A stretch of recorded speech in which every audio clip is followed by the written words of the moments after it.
The notebook hit the wall with a sound that seemed far too loud for a stack of paper and ink. It was a sharp, final thud that echoed through the sterile, air-conditioned silence of the command center. Colonel Nathan Briggs didn't just throw it. He discarded it with the kind of visceral contempt usually reserved for a traitor or a coward.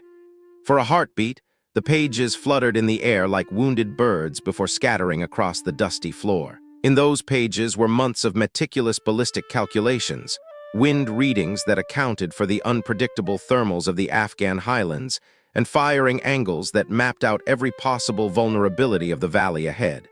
It was a map of survival, and now it lay in the dirt like garbage. Get this woman out of my command center. Now. Briggs' voice didn't just fill the room, it vibrated in the lungs of the 20 officers standing at attention. They were men of rank, men of experience, but in that moment they were a captive audience to a display of raw, institutional ego. Nobody moved. Not a single hand reached down to help her gather the scattered warnings she had tried to give.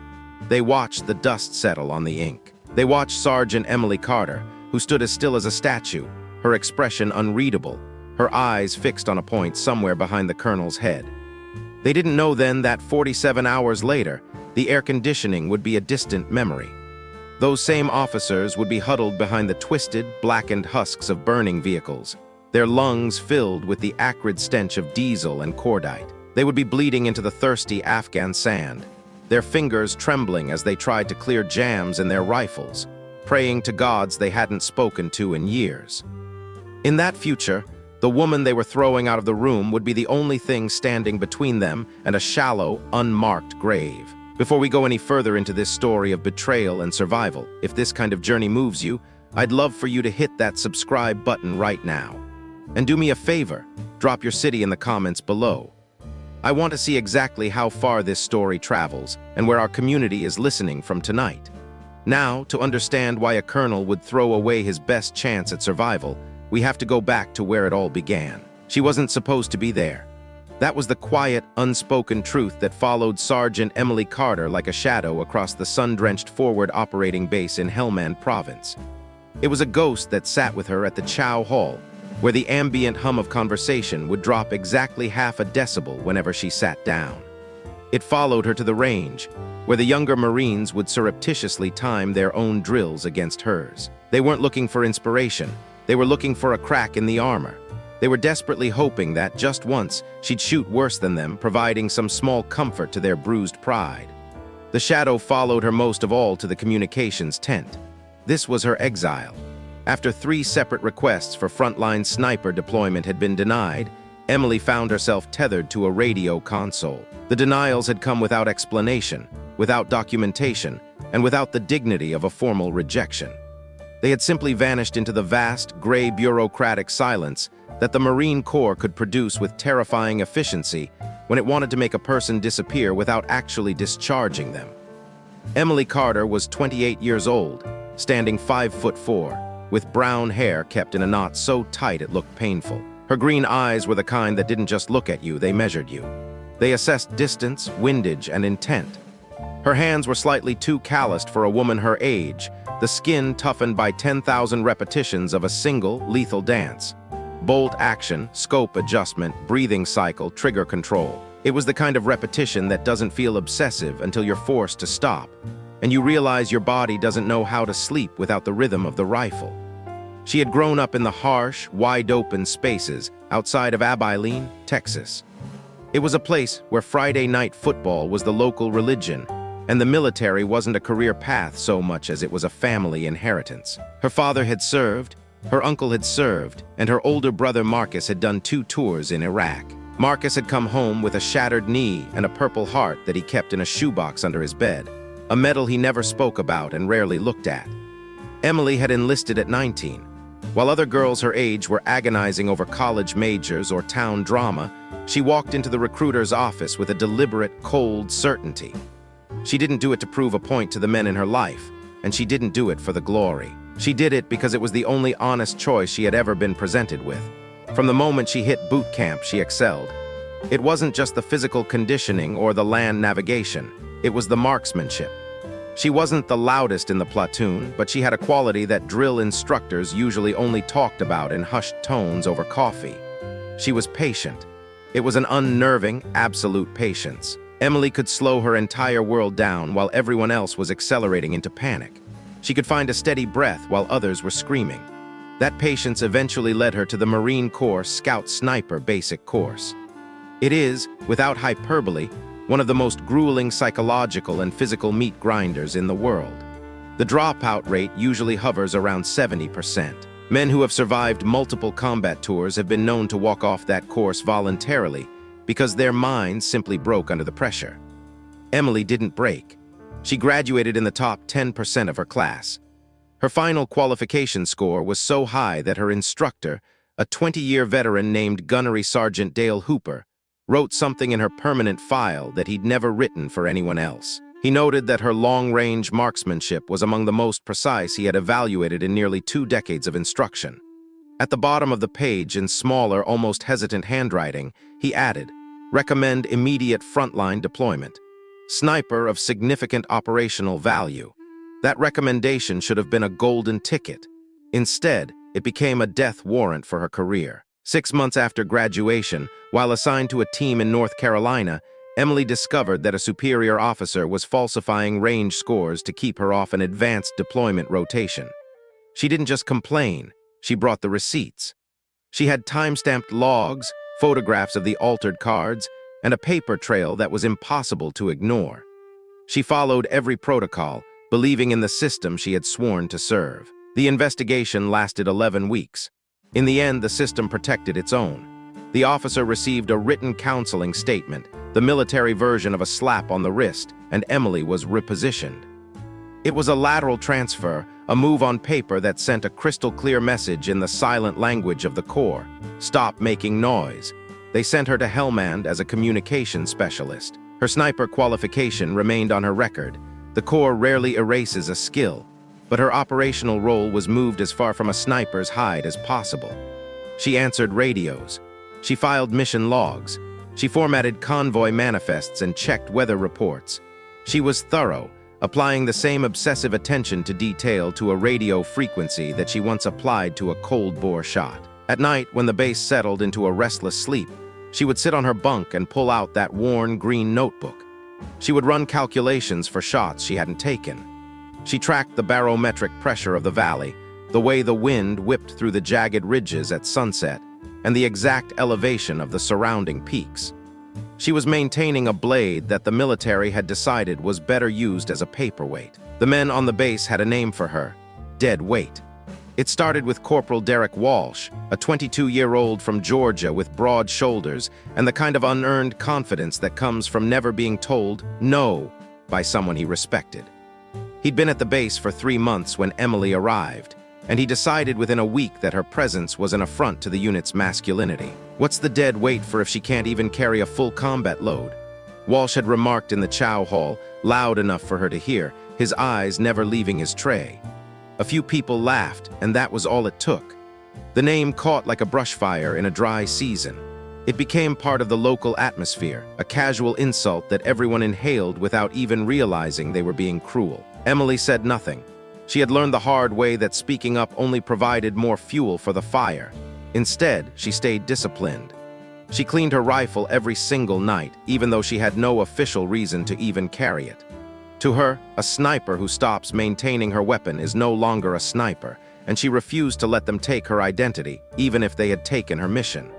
There was only one man who saw her differently. Staff Sergeant Roy Mullins was 41, on his 4th deployment, and carried the kind of quiet authority that comes from surviving things that should have killed him. He had watched Emily for 6 weeks, observing her in the armory and the comms tent, and what he saw made him deeply uneasy. He found her in the armory 2 days before the scheduled Valley operation. She was cataloging ammunition crates, her movements precise and economical. "You read the mission brief?"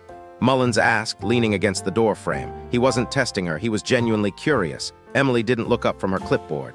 "I transcribed it, Staff Sergeant. I had to format it for the digital distribution." Mullins nodded, the low hum of the base vibrating through the floorboards. Outside, the unit was in a frenzy of pre-mission energy, engines being tuned, gear being staged. "So, you read it. What do you think?" Emily finally looked up. She studied him for a long moment, her green eyes scanning his face the way a scout scans a tree line looking for hidden intentions. She saw no malice in him. "I have concerns," she said, her voice low and steady. She set down her pen and picked up her notebook, holding it to her chest like a shield. "The valley ridgeline configuration, specifically at the eastern approach. The convoy is using the primary route through the basin." Mullins waited. He knew better than to rush a person like Carter. "There are 4 potential machine gun nests along that ridge," Emily continued. "Positions that any competent insurgent leader would have occupied the moment they heard we were moving. Our signals intelligence shows enemy movement in that sector for the last 11 days. 11 days, Staff Sergeant. That's an eternity in this terrain." She paused, her jaw tightening. "If those positions are occupied, the convoy has no exit. The ridges create a natural bowl. You can't flank because of the grade, you can't advance into the fire, and you can't reverse without driving into a bottleneck. It's a kill box. It's a textbook ambush site." Mullins exhaled slowly, rubbing the back of his neck.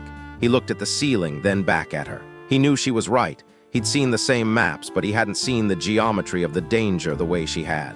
"Have you told anyone?" "I tried to tell Colonel Briggs during the preliminary briefing," Emily said.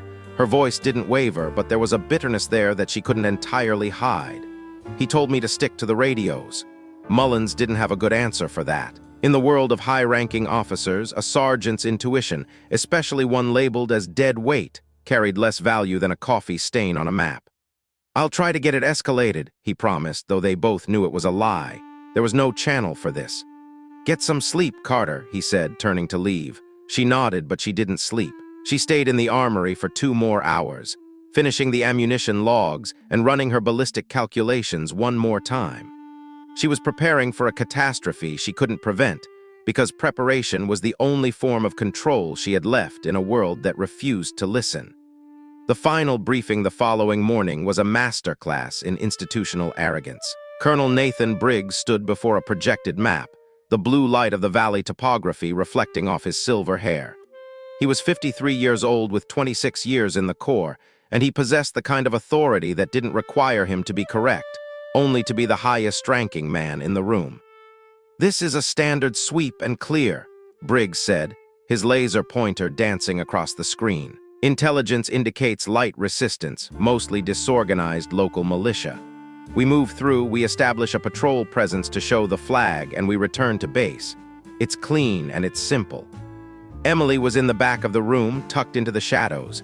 As the senior comms specialist, her presence was required, but her voice was not. When she raised her hand, the room seemed to go cold. Briggs saw her immediately, but ignored her for 7 full seconds. She counted them. Finally, he sighed with the exaggerated patience of a man dealing with a slow child. "Sergeant Carter, do you have something to add?" She stood up, her posture perfect. "Sir, the ridgeline on the eastern approach, specifically at grid reference 42 Alpha. If the enemy has established crossfire positions there, the convoy will be trapped in the basin." Briggs looked at her, then his eyes dropped to the notebook in her hand. "I see you're holding a notebook, Sergeant." "Yes, sir. I've run the ballistic angles and the terrain analysis on the—" "Is that an official intelligence report?" Briggs interrupted, his voice dropping into a dangerous flat register. "No, sir. It's my personal—" "Your personal notebook," Briggs repeated, cutting her off again. The officers in the front rows began to shift in their seats. Some were smirking. "So we are supposed to alter a battalion-level operation based on the personal calculations of a radio operator who spends her spare time playing at being a sniper." The laughter was quiet at first, then it rippled through the room. It was the sound of men choosing a side. It was the sound of allegiance to the hierarchy over the truth. "Sergeant Carter," Briggs said, his voice rising. "This is a military briefing, not a hobby club.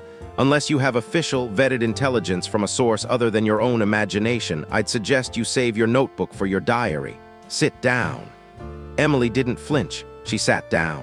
She watched as Briggs continued the briefing, his laser pointer moving over the very spots where she knew men were going to die. She looked at the map one last time, memorizing the curves of the earth. She thought about the 480 Marines who were about to drive into a funnel of fire. As the meeting broke up, Corporal Walsh pushed past her chair. "Good thing dead weight doesn't get to call the shots, huh?" he whispered to his buddy. The two of them shared a snicker as they walked toward the door, their minds already on the glory of the sweep. Emily opened her notebook to the very last page. She wrote, Elevation 2,340 ft.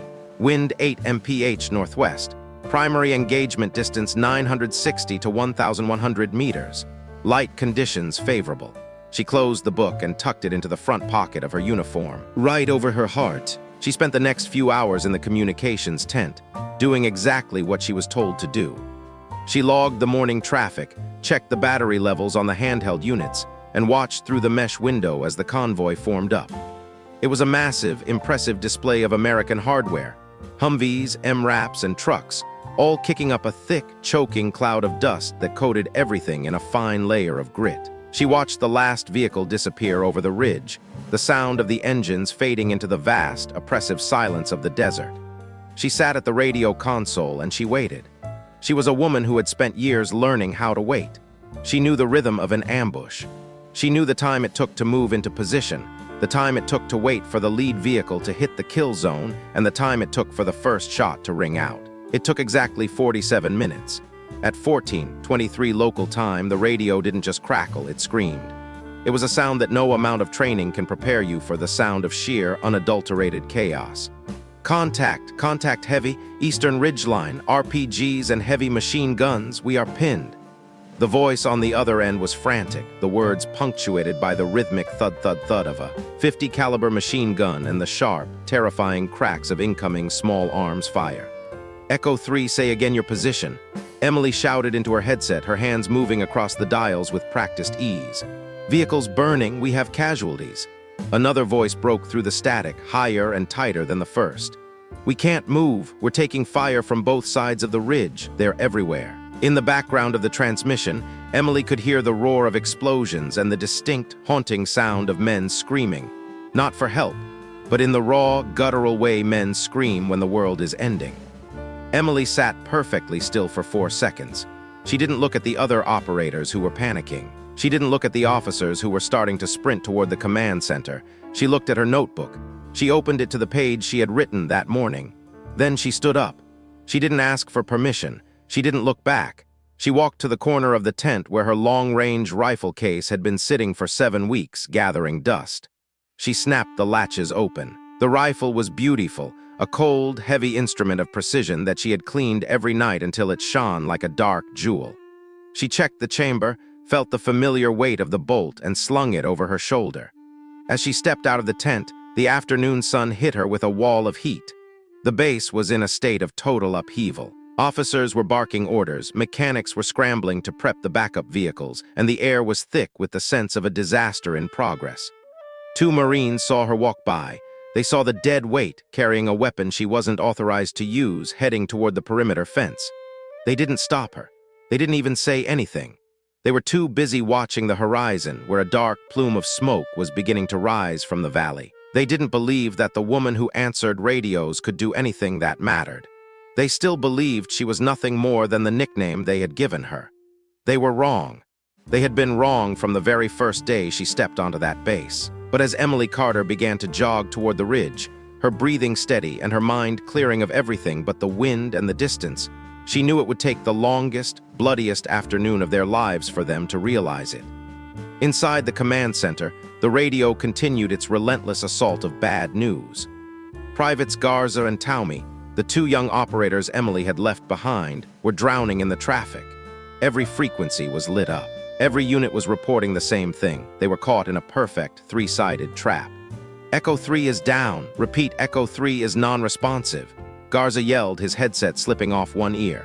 We have 4 vehicles burning on the approach. They're targeting the recovery teams. Colonel Briggs burst into the room, his face a mask of pale fury and burgeoning realization. He wasn't even fully dressed. His shirt was half-buttoned, showing the gray hair on his chest. He stood over the console, his hands trembling as he listened to the voices of the men he had sent into a simple sweep. Get air support on the line, Briggs roared. I want fast movers in that valley 5 minutes ago. Sir, the weather is turning, Taumi stammered, pointing at a monitor. The dust is kicking up on the northern pass. CAS says they can't get a visual on the ridgeline. They're worried about blue on blue. Briggs looked at the map, the same map Emily had tried to warn him about. He saw the grid references. He saw the eastern ridge. He saw the kill box that he had laughed at just hours before. The silence that followed was the sound of a man realizing he had just signed the death warrants of 480 men. While the commanders were paralyzed by their own failure, Emily Carter was moving. She didn't take the main road. She knew the insurgents would have spotters watching the approach. Instead, she took a treacherous goat path route she had scouted weeks ago during her personal time. She climbed, her lungs burning, her heart rate elevated but controlled. She was a ghost in the rocks, her desert camo blending into the tan and gray of the mountain. She reached the secondary ridge, about 1,000 meters from the center of the ambush, just as the sun began its slow descent toward the horizon. The view from the top was a vision of hell. Below her, the valley was a choked throat of fire and smoke. The American convoy was a broken line of steel. Marines were pinned behind their vehicles, unable to even lift their heads to return fire. Above them, perched in the jagged rocks of the higher ridge, were the flashes of the enemy machine guns, the 4 positions Emily had identified. She didn't hesitate. She found a flat outcrop of rock, laid out her mat, and settled into the prone position. She didn't feel the heat anymore. She didn't feel the sweat stinging her eyes. She felt the rifle. It was an extension of her own body, a bridge between her intent and the world below. She opened her notebook one last time. Elevation 2,340 ft. Wind 8 mph. She adjusted her scope, her fingers moving with the delicate precision of a watchmaker. She found the first target, a heavy machine gun team tucked into a natural cave on the opposite ridge. They were raining lead down onto the convoy, laughing as they watched the Americans scramble. Emily took a long, slow breath. She held it at the bottom of the exhale. The world narrowed down to the crosshairs. The heat shimmer danced in the lens, but she accounted for it. She saw the gunner's head, the way he leaned into his weapon. She squeezed the trigger. The rifle bucked against her shoulder, a familiar, comforting kick. A split second later, through the scope, she saw the gunner's head snap back. He collapsed instantly, his body sliding out of the cave and tumbling down the cliff face. The machine gun went silent. Emily didn't celebrate. She didn't even blink. She cycled the bolt, the brass casing ejecting with a sharp, metallic ping. She moved to the second gunner. Down in the valley, the Marines heard the change. The relentless, rhythmic pounding of the heavy machine gun from the ridge had stopped. There was a momentary lull, a gap in the wall of noise. "Where's that fire coming from?" Corporal Walsh shouted, his face covered in soot and blood. He was pinned behind the rear tire of an MRAP, watching as a rocket-propelled grenade shattered the windshield of the vehicle in front of him. "I don't know," another Marine yelled. The ridge gun just went quiet. Suddenly, the second machine gun on the far left of the ridge stopped firing. Then the third. It wasn't the sound of a jam or a reload. It was the sudden, surgical silence of death. Back at the base, the radio operators were the first to notice. The panic in the voices of the men in the valley was being replaced by a strange, bewildered hope. "Command, this is Echo 6, a voice crackled through. "I don't know who's up there, but someone is picking off the ridgeline positions. They're taking them out one by one. Precision fire. We have a window. We're moving the wounded." Colonel Briggs stood frozen, his eyes fixed on the radio. "Who is it? Did the air support get a visual?" "No, sir," Taumi said, his voice trembling. "CAS is still 10 minutes out. They haven't fired a shot." Briggs turned his head toward the back of the tent, toward the empty corner where the rifle case used to sit. He looked at the empty chair at the radio console where Sergeant Carter had been sitting for 7 weeks. The color drained from his face until he was the color of the desert dust. Emily was on her 5th magazine. Her shoulder was bruised, and the heat from the barrel was making the air around the rifle shimmer like a mirage. She had cleared the primary machine gun nests, but now the insurgents were realizing where the fire was coming from. They were turning their attention away from the valley and toward her ridge. She saw the muzzle flashes of 3 AK-47s from a cluster of rocks about 800 meters away. Bullets began to crack over her head, the sound of a projectile breaking the sound barrier. She didn't move, she didn't flinch. She just adjusted her aim. She took out the first shooter, then the second. The third one ducked behind a rock, terrified. Emily waited. She knew he would look. They always looked. 5 seconds, 10 seconds. A sliver of a turban appeared. She didn't need the whole head. She just needed a target. The shot was perfect. For the next 3 hours, Emily Carter held that ridge alone. She didn't just provide cover. She dictated the terms of the engagement. She suppressed enemy movements, picked off leaders, and created a no-go zone that allowed the 480 Marines in the valley to regroup, mount their wounded, and begin a fighting withdrawal. When the sun finally dipped below the horizon, the first of the medevac helicopters arrived. their silhouettes dark against the purple sky. The valley was still a place of ruin, but the massacre had been averted. Emily didn't wait for the rescue teams to find her. She packed her rifle, gathered her spent casings, never leave a trace, and began the long, silent trek back to the base. Her body felt heavy, her muscles screaming with fatigue, but her mind was as clear as the desert night. She walked back into the base through the same gate she had left. This time, however, the atmosphere was different.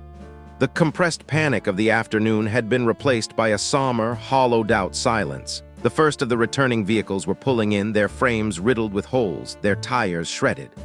As she walked toward the communications tent, she saw them. The officers, the men who had laughed. They were standing by the triage area, watching as the stretchers were unloaded. Corporal Walsh was there, his arm in a sling, his face a map of trauma. He saw her. He saw the rifle slung over her shoulder. He didn't say a word. He just lowered his head, unable to meet her eyes. Emily didn't stop to talk to him. She didn't want his apology. She walked into the command center, which was now filled with the low, frantic murmurs of a post-mission debrief. Colonel Briggs was standing at the main map. He looked older than he had that morning. His authority was still there, but it was brittle now, a hollow shell of what it had once been. When he saw Emily enter, the room went dead silent. He looked at her, then he looked at the rifle. He looked at the green notebook tucked into her pocket. He remembered the sound it made when it hit the wall. He remembered the laughter he had encouraged. "Sergeant Carter," he said. His voice was cracked, stripped of its arrogance. "Sir," Emily replied. She stood at attention, but she didn't offer a report. She didn't need to. The silence of the machine guns in the valley had said everything that needed to be said. Briggs opened his mouth to speak, perhaps to thank her, perhaps to apologize, perhaps to reprimand her for leaving her post. But the words wouldn't come. He realized in that moment that there was no rank high enough to cover the shame of what he had done. Emily didn't wait for him to find his voice. She turned and walked back to the communications tent. She sat down at her console. She picked up the headset. "This is Sergeant Carter," she said into the radio, her voice steady and calm. "Ready to log the evening traffic." She was still dead weight to the bureaucracy. She was still a woman in a system that didn't want her. But as the reports began to come in, reports of lives saved, of a convoy that made it home, of a mystery sniper who had turned the tide of a war, everyone in that base knew the truth. The desert is a place where only the honest things survive. The ego, the rank, and the nicknames, they all blow away with the wind. What remains is the skill, the patience, and the person who was prepared for the things she couldn't prevent. Emily Carter was a sniper, and for the first time in her life, she didn't need a piece of paper to prove it. She just needed the quiet of the night and the knowledge that she was the reason the base was still breathing. The silence in the command center was not empty. It was a heavy, suffocating thing, thick with the smell of ozone, stale coffee, and the mounting realization of a catastrophe in progress. For 90 seconds, no one spoke. They simply watched as the tactical map flickered, fed by the frantic, fragmented transmissions bleeding in from the valley 40 kilometers away. Each update was a new shard of glass in a growing mosaic of disaster. Machine guns were chattering from the eastern ridge, biting into the flanks of the convoy. RPGs were raining down from the west, turning armored transports into funeral pyres. Mortar rounds were falling with rhythmic, surgical precision, cutting off the rear approach and sealing the exit. The route was a graveyard of smoke and twisted metal, and the Marines on the ground were being hammered from every direction at once. There was no front line, no safe zone, only a 360-degree perimeter of fire. Colonel Nathan Briggs turned his gaze away from the flickering screens and toward his operations officer, Major Frank Holloway. Holloway was a lean man, a native of Ohio whose face usually looked like it had been carved from weathered oak. But in moments of extreme stress, he had a peculiar and unfortunate habit. He went perfectly still, his breath shallow, his body rigid. It was the instinctive reaction of a prey animal hoping that if it didn't move, the predator would simply pass it by. In a high-stakes command center, that stillness felt like a vacuum. Briggs's voice cut through the hum of the cooling fans, sharp and demanding. He asked where the air support was, his voice carrying the weight of 480 lives. Holloway didn't look up immediately. He checked his clipboard, his fingers tracing lines of logistics as if they might offer a miracle. He reported that the nearest close air support was 42 minutes out. They had been repositioned earlier that morning for a major operation in Kandahar, a move that now felt like a death sentence. The artillery fire support base was closer, but it wasn't cleared for that specific grid. To get the shells in the air, they would need authorization from regional command. Briggs asked the only question that mattered: how long? Holloway hesitated, the silence stretching until it became unbearable. Best-case scenario, he finally admitted, was 90 minutes. The radio screamed again, a jagged tear in the room's atmosphere. It wasn't the panicked shouting of the earlier transmissions. This voice was lower, more controlled, and in many ways that made it far worse. It was the voice of a man who had moved past the initial adrenaline of an ambush and arrived at the cold, clinical understanding of his own mortality. This was Lima 6 Actual, and he informed the command center that his battalion was pinned in a kill box. He repeated the term with a chilling clarity. They had no forward movement, no way to retreat, and no elevated cover. They were being picked apart. He gave Briggs a window: fire support or extraction in the next 20 minutes, or the casualties would become unrecoverable. Briggs stared at the radio as if he could see the man on the other end through the plastic and wire. Holloway stared at his clipboard. For 4 seconds, the command center was a tomb. 40 kilometers away, nearly 500 Marines were pressed against burning steel, their blood soaking into the parched sand of a valley that Briggs had, only 26 hours prior, described as lightly defended. The weight of that miscalculation was visible in the set of the colonel's shoulders. He ordered Holloway to get regional command on the line, ignoring the major's protest that it would take too long. Briggs knew the bureaucracy was a slow, grinding machine, but he had no other levers to pull. While Holloway reached for the phone, Briggs picked up the handset for the radio. He spoke to Lima 6, telling him that they were working on the authorization, telling him to hold his position and maintain a defensive posture. He promised that help was coming. There was a pause from the valley, a gap filled with the muffled sounds of explosions and gunfire in the background. When Lima 6 responded, his voice was as flat as a board. He acknowledged the order but added a final, devastating detail. They were taking casualties every 3 to 4 minutes. He wanted that number to sit with the colonel. He wanted Briggs to feel the clock ticking in human lives. Briggs set the handset down and stood very straight, his spine a rigid line of forced composure. He looked at the map on the wall, the same map they had used for yesterday's briefing. The convoy route was traced in blue marker, a confident line through a valley that now looked like a trap. As he stared at it, his face shifted in a way that the observers in the room would struggle to describe later. To some, it looked like shame. To others, it looked like the raw, naked face of fear. But Holloway, who had served with Briggs for years, saw something else. He saw a man doing rapid, private arithmetic on a problem where every single answer resulted in a negative. None of them knew it yet, but the variables of that arithmetic had already changed. 4 minutes before the first contact report had even reached the base, a woman with a rifle and a green notebook had walked out of the communications tent and vanished into the shimmering heat of the desert. Staff Sergeant Roy Mullins was the first to realize she was gone. At 14:31, he entered the communications tent looking for an updated atmospheric report. What he found were 2 privates struggling to manage the overwhelming flood of data at their consoles and Emily Carter's chair. It was conspicuously, unmistakably empty. Mullins didn't just look at the chair, he looked at the back corner of the tent where Carter had stored her rifle case for the last 7 weeks. The case was gone. He stood perfectly still, the realization chilling his blood. He asked the privates where Sergeant Carter was, and Toomey, one of the young technicians, answered without looking up from his screen. He said he'd seen her walk out 10 minutes ago, assuming she was headed to the latrines. But when Mullins pressed him on whether she was carrying anything, Toomey paused. He looked up, finally catching the urgency in the staff sergeant's voice. He remembered the rifle case. Mullins didn't wait for another word. He was out of the tent and moving, his eyes scanning the horizon. He looked toward the ridge that overlooked the approach to the valley.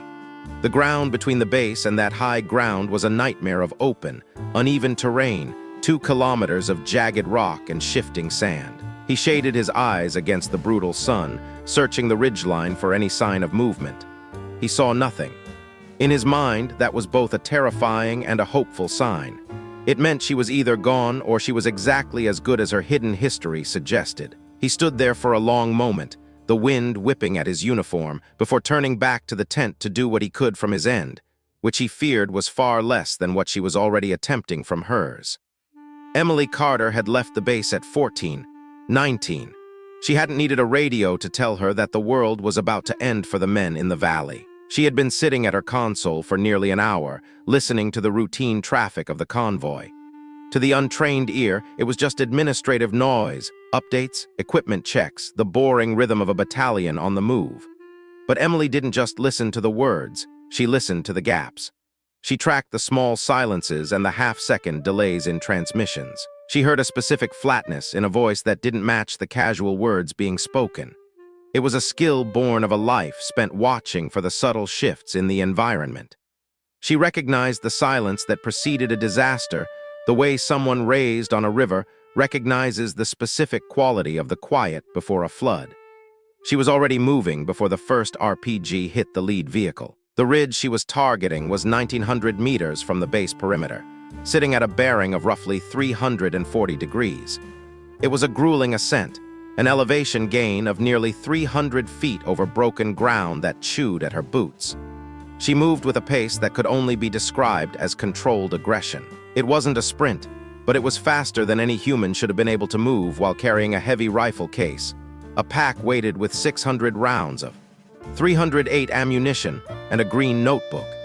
She had snatched that notebook from a trash can in the command center at 14:17, 2 minutes before her departure, moving so fluidly that no one had even noticed. She reached her first vantage point at 14:44, her lungs burning and her heart hammering against her ribs.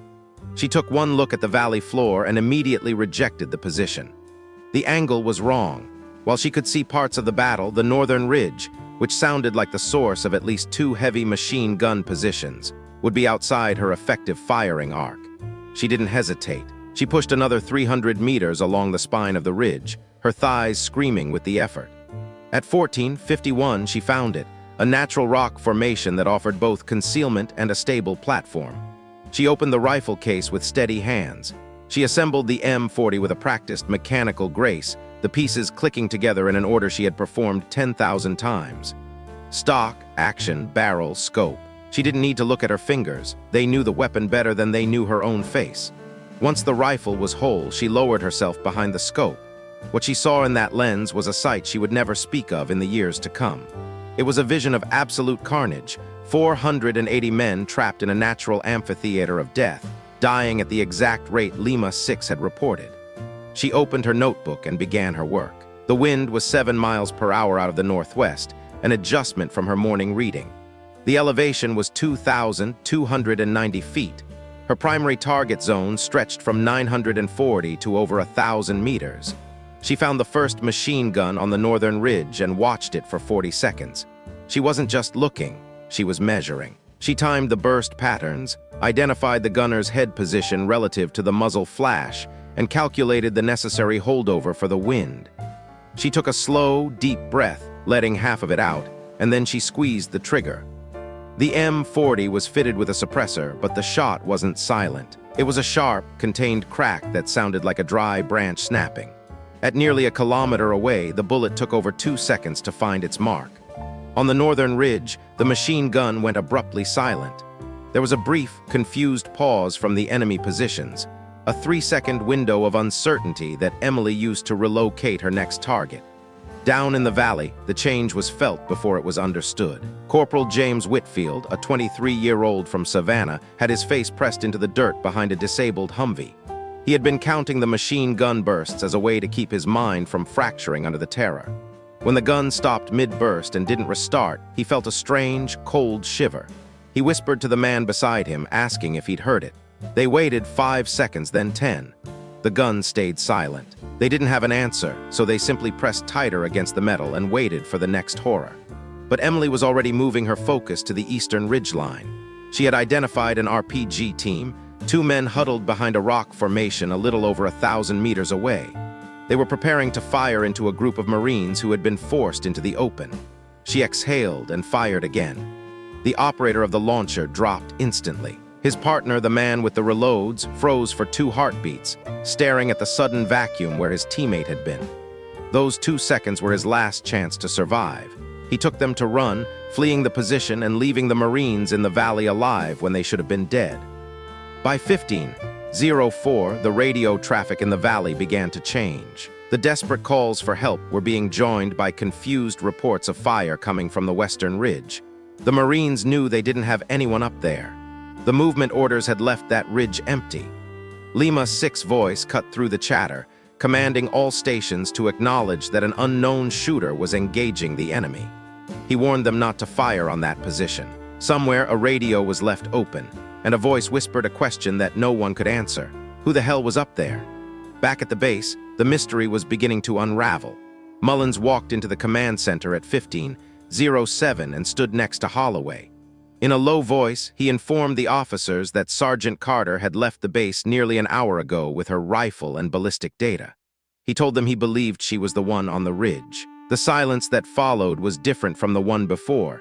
It was a silence that had texture and weight. Briggs lowered his phone, his face a kaleidoscope of shifting emotions. He ordered Holloway to pull up her file. As Holloway navigated the personnel records, the truth began to emerge from the digital shadows. He found her sniper qualification scores, which were accompanied by an instructor's note describing her as one of the most precise marksmen he had ever evaluated in 19 years. He saw the record of her reassignment after a political complaint, the lateral transfer, and the designation as a communications specialist. But it was the classified attachment at the bottom that stopped his breath. He read it in silence, then turned the screen so Mullins could see. At the top of the file, in the formatting used for high-value assets, was her operational call sign, Ghost 7-2.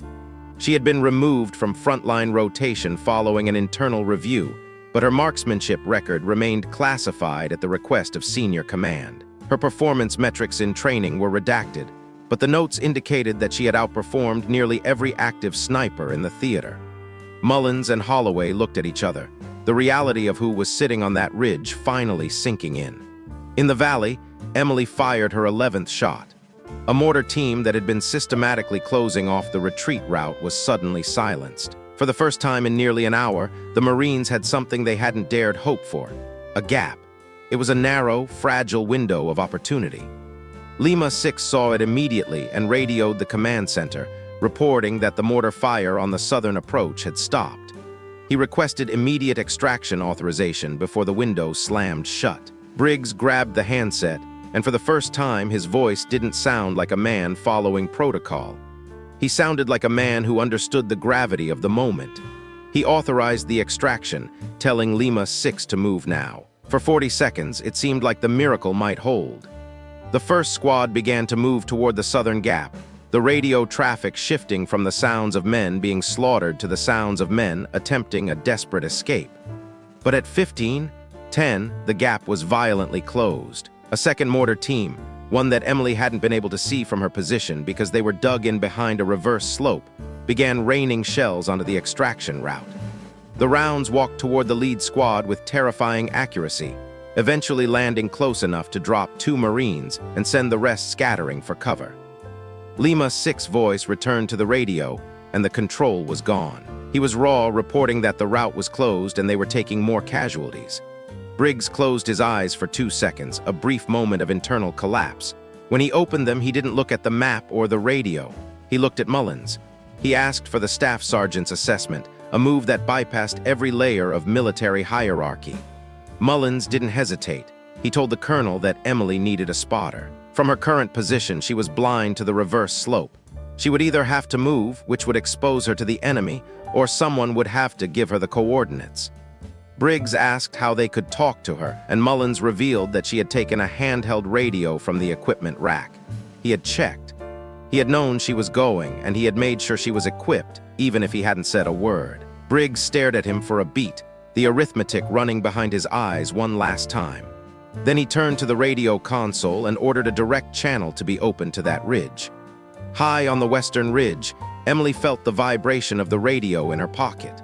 She had the volume turned down to a whisper, her ears tuned to the sounds of the valley and the wind. She pressed the earpiece into her ear and heard Mullins's voice, distorted by the distance and the encryption but unmistakable. He called out her call sign, Ghost 7-2, and asked if she copied. Emily didn't move her eye from the scope. She adjusted her grip on the M40, her finger hovering near the trigger, and waited for the coordinates that would decide the fate of the men below. The air on the ridge was thinner than at the base, and every breath Emily took felt like she was inhaling needles. Her world had shrunk to the size of a glass lens and the rhythmic thumping of her own heart. She didn't respond to Mullins with words. She simply keyed the mic twice, a double click that signaled she was listening. Down in the command center, that small sound was louder than any explosion. It was the confirmation that their only hope was still alive, still functional, and still holding the high ground. Mullins didn't waste time with formalities. He began reading off the coordinates for the hidden mortar team on the eastern reverse slope.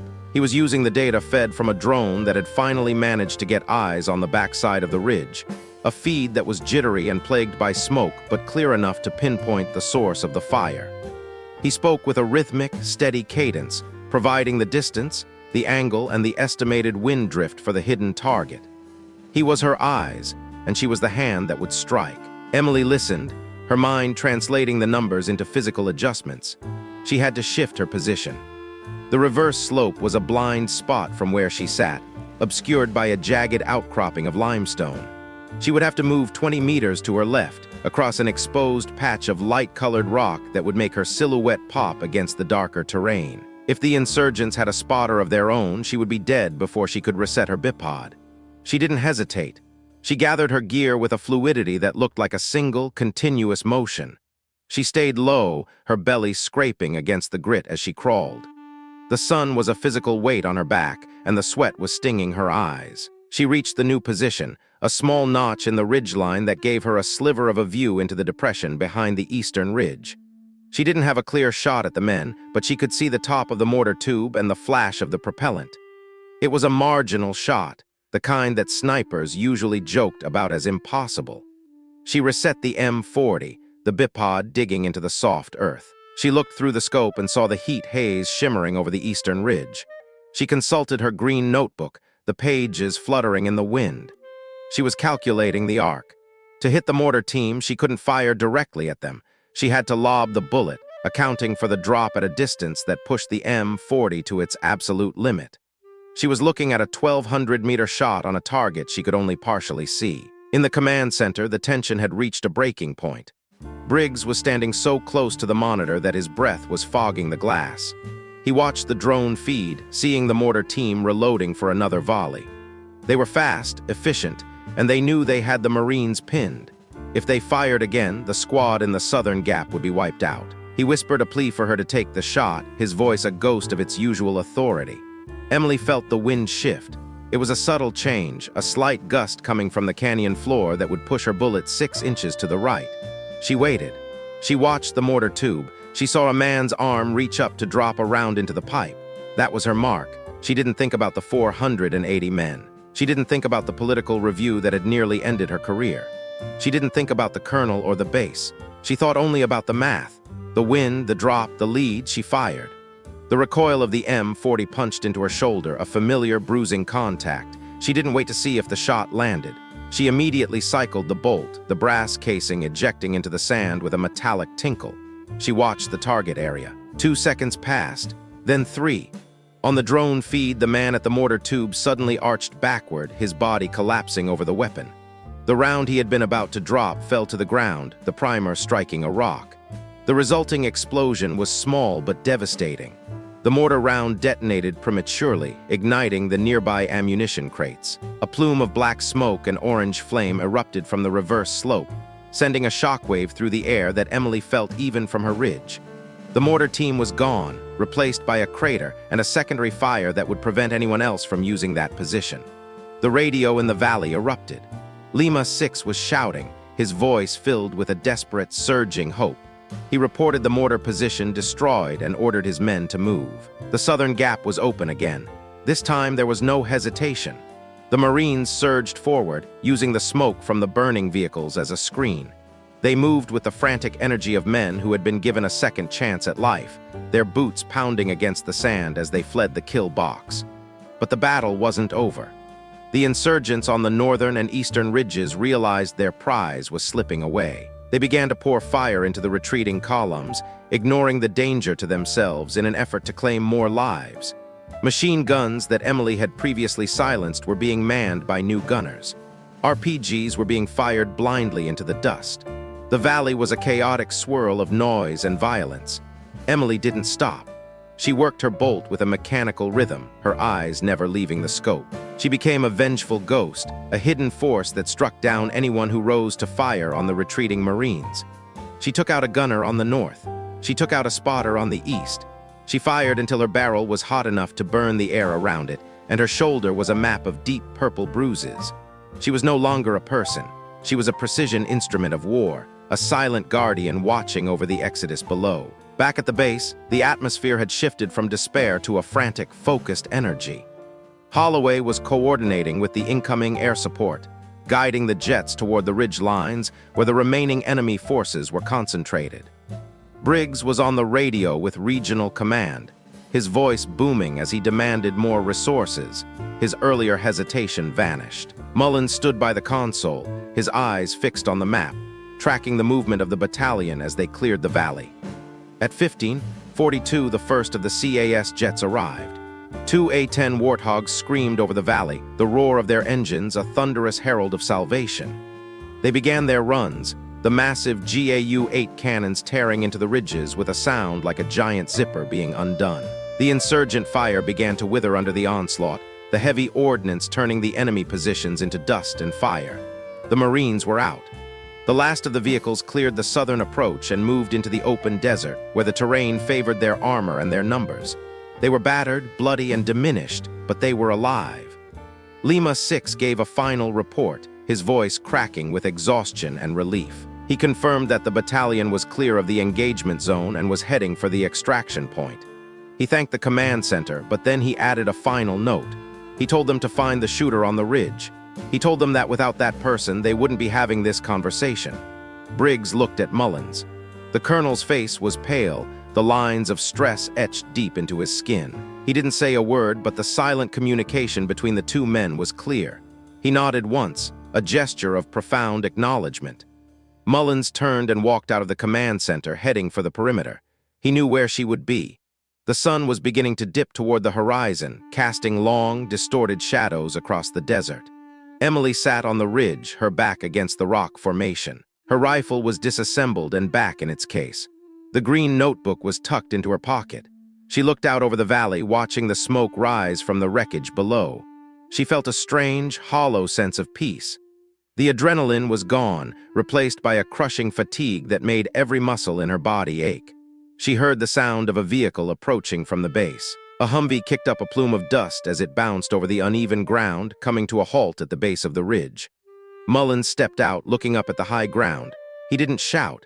He didn't wave. He simply started the climb, his pace steady and purposeful. When he reached the top, he found her sitting in the shadows. He didn't ask her why she had done it.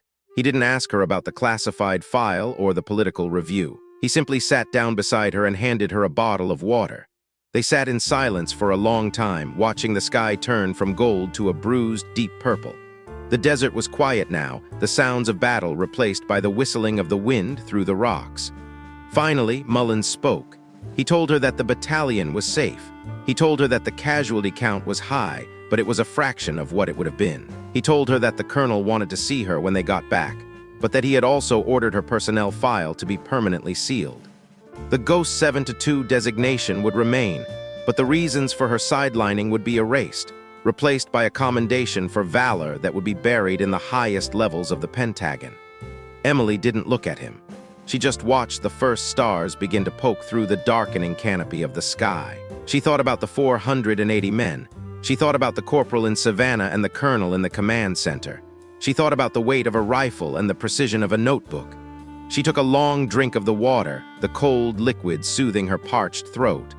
She stood up, picking up her rifle case. She looked down at the base, the lights of the perimeter flickering in the distance like a fallen constellation. She was a communication specialist again, a woman who listened to the gaps and the silences. But as she started the long walk down the ridge, she knew that the silence would never be the same. It was no longer a void, it was a testament. And in the heart of that silence, she could still hear the echoes of the shots that had changed everything. They walked back to the Humvee together, their shadows stretching out before them. The desert was vast and indifferent, a landscape of ancient stone and shifting sand that had seen 1,000 battles and would see 1,000 more. But for one afternoon, on a ridge that didn't even have a name, the arithmetic of death had been rewritten. And as the Humvee's engine roared to life, cutting through the quiet of the evening, Emily Carter closed her eyes and let the darkness take her, the ghost finally finding its way home. The base was a hive of activity when they returned. Medevac helicopters were landing in a rhythmic cycle, their rotors kicking up storms of dust and grit. The air was filled with the smell of JP-8 fuel and the urgent shouting of corpsemen. Emily stepped out of the Humvee, the weight of the rifle case a familiar anchor in the chaos. She didn't head for the command center. She didn't seek out the colonel.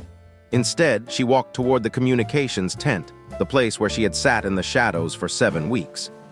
Inside, the 2 privates were still at their consoles, though the frantic energy of the afternoon had been replaced by a somber, exhausted efficiency. They looked up when she entered, their eyes wide. They didn't say anything, but the way they watched her move, silent, deliberate, and unchanged, spoke volumes. She returned to her chair, the same chair that had been empty just hours before. She set her rifle case in the corner, exactly where it had always been.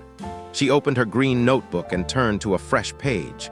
She didn't write about the shots or the wind or the mortar teams. She wrote the time, the atmospheric pressure, and the current signal strength of the battalion's remaining radios. She went back to work. She went back to being the woman who listened to the gaps.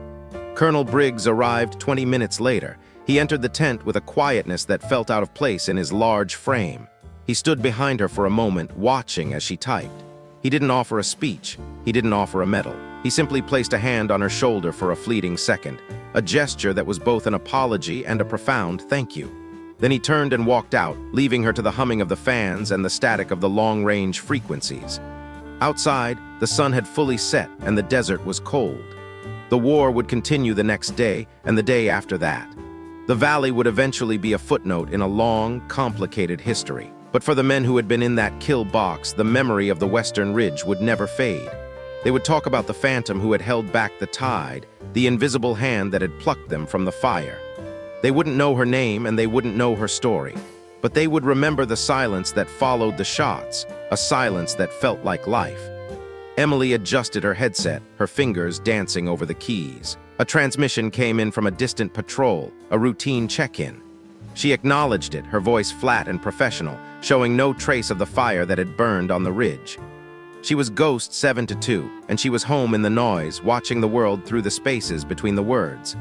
The glass of the scope was a cold, unforgiving circle against Emily's eye, a portal into a world of heat, dust, and lethal geometry. On the other end of the radio line, Staff Sergeant Mullins let out a breath that sounded like it had been trapped in his lungs for a lifetime.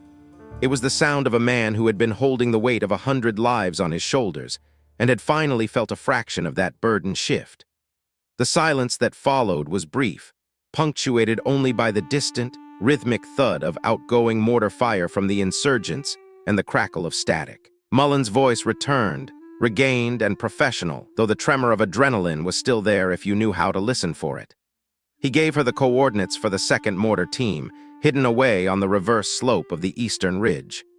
He estimated the grid as 447-229, and then he paused, waiting to see if she could do the impossible. Emily adjusted her position slightly, the movement infinitesimal, as she swung the heavy barrel of her rifle toward the eastern ridge. The term reverse slope was a polite military way of saying the target was hiding behind a wall of solid earth.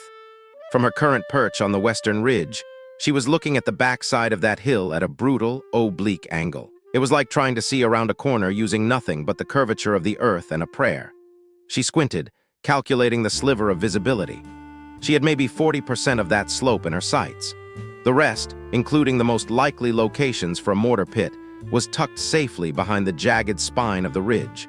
She keyed the radio, her voice flat and devoid of the panic that was currently saturating every other frequency. She told him the truth. The angle was wrong. To get the shot, she would have to move north, at least 400 meters along the exposed ridgeline to open up the field of vision. Mullins didn't hesitate, but his question was heavy with the knowledge of what he was asking. He asked if it was possible.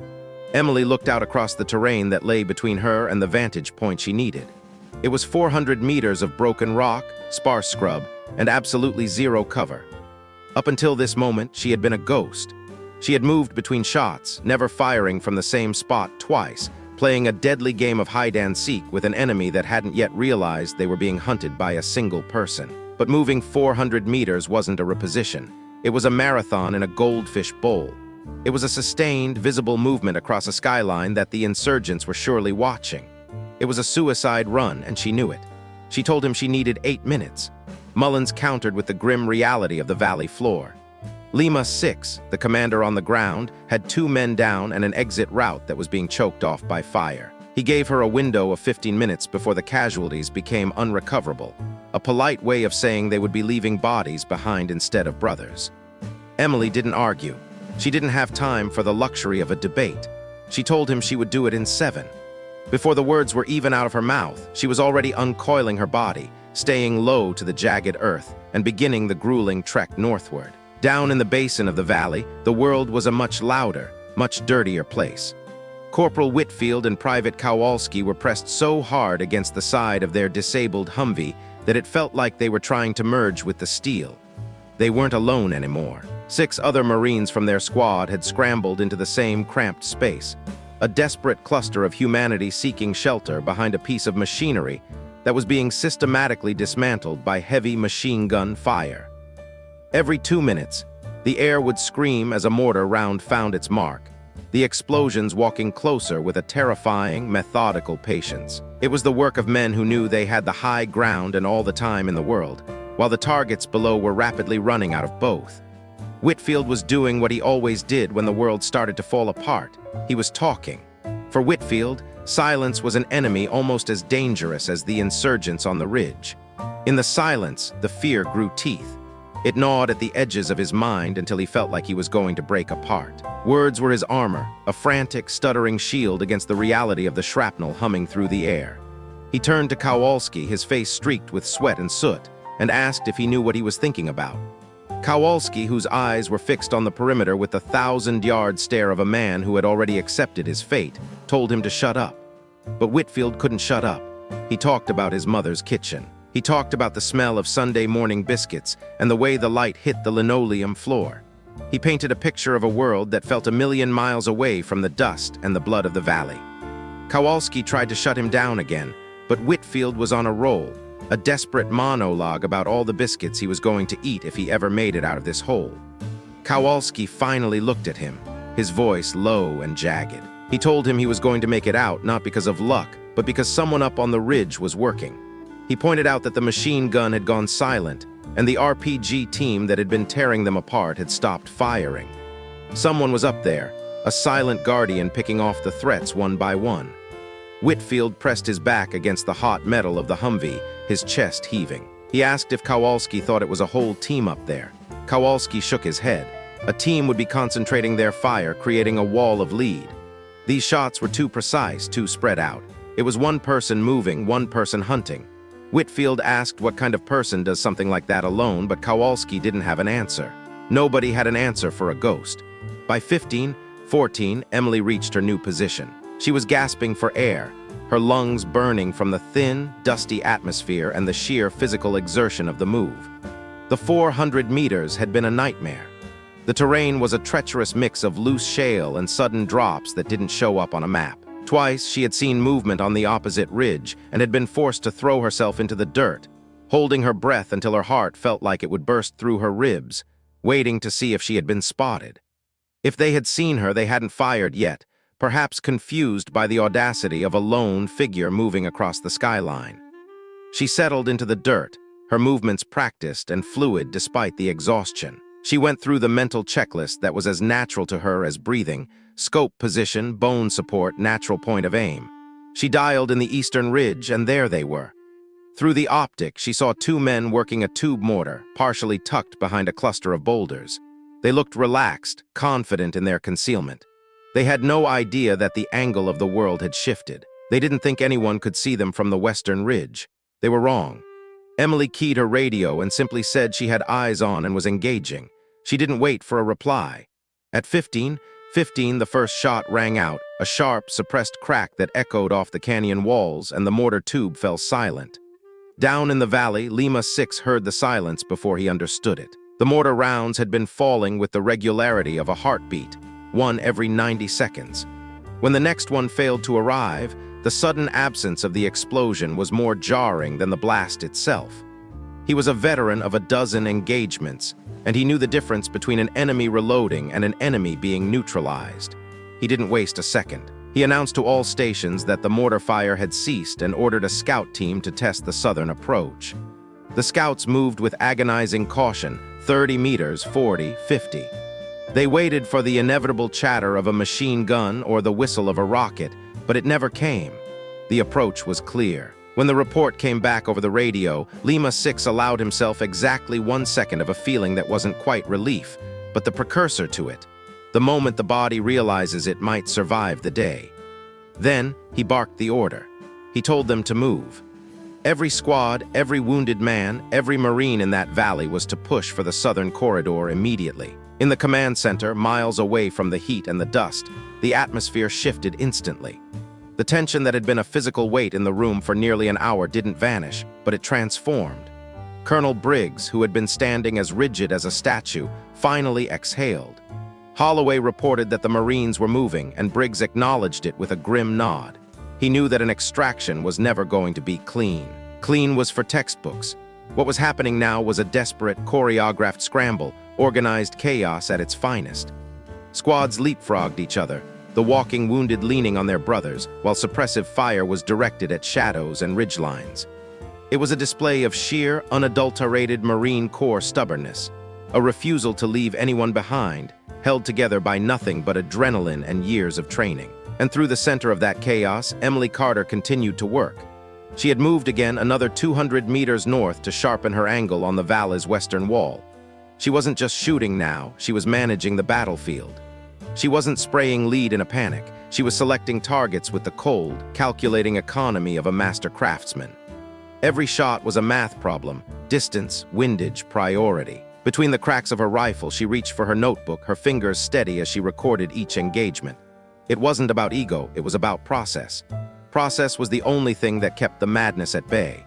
Shot 14, a machine gunner on the northern wall, 1,020 meters, confirmed. Shot 15, an ammunition runner, 880 meters, confirmed. Shot 16, a commander on the eastern ridge, 1,090 meters. A slight adjustment for the wind, a slow exhale, and another confirmed hit. By 19, the insurgents finally began to grasp the nature of the nightmare they were in. It had taken them nearly half an hour to realize that their positions were being systematically dismantled by a phantom. Because Emily was using a suppressed rifle and never stayed in one place for more than a few minutes, they couldn't pin her down. But even the most disorganized force eventually sees a pattern. When the 4th or 5th heavy weapon position went silent without warning, the insurgent commander, or whoever had stepped up after Emily's 16th shot, made the only tactical move left. They began pulling their fighters off the exposed ridges and into the more concealed ground of the valley floor. Emily watched this through her scope with a sinking feeling of cold clarity. Tactically, it was the right move for the enemy, but it was a disaster for the Marines below. The fighters weren't retreating. They were repositioning to cut off the southern extraction corridor.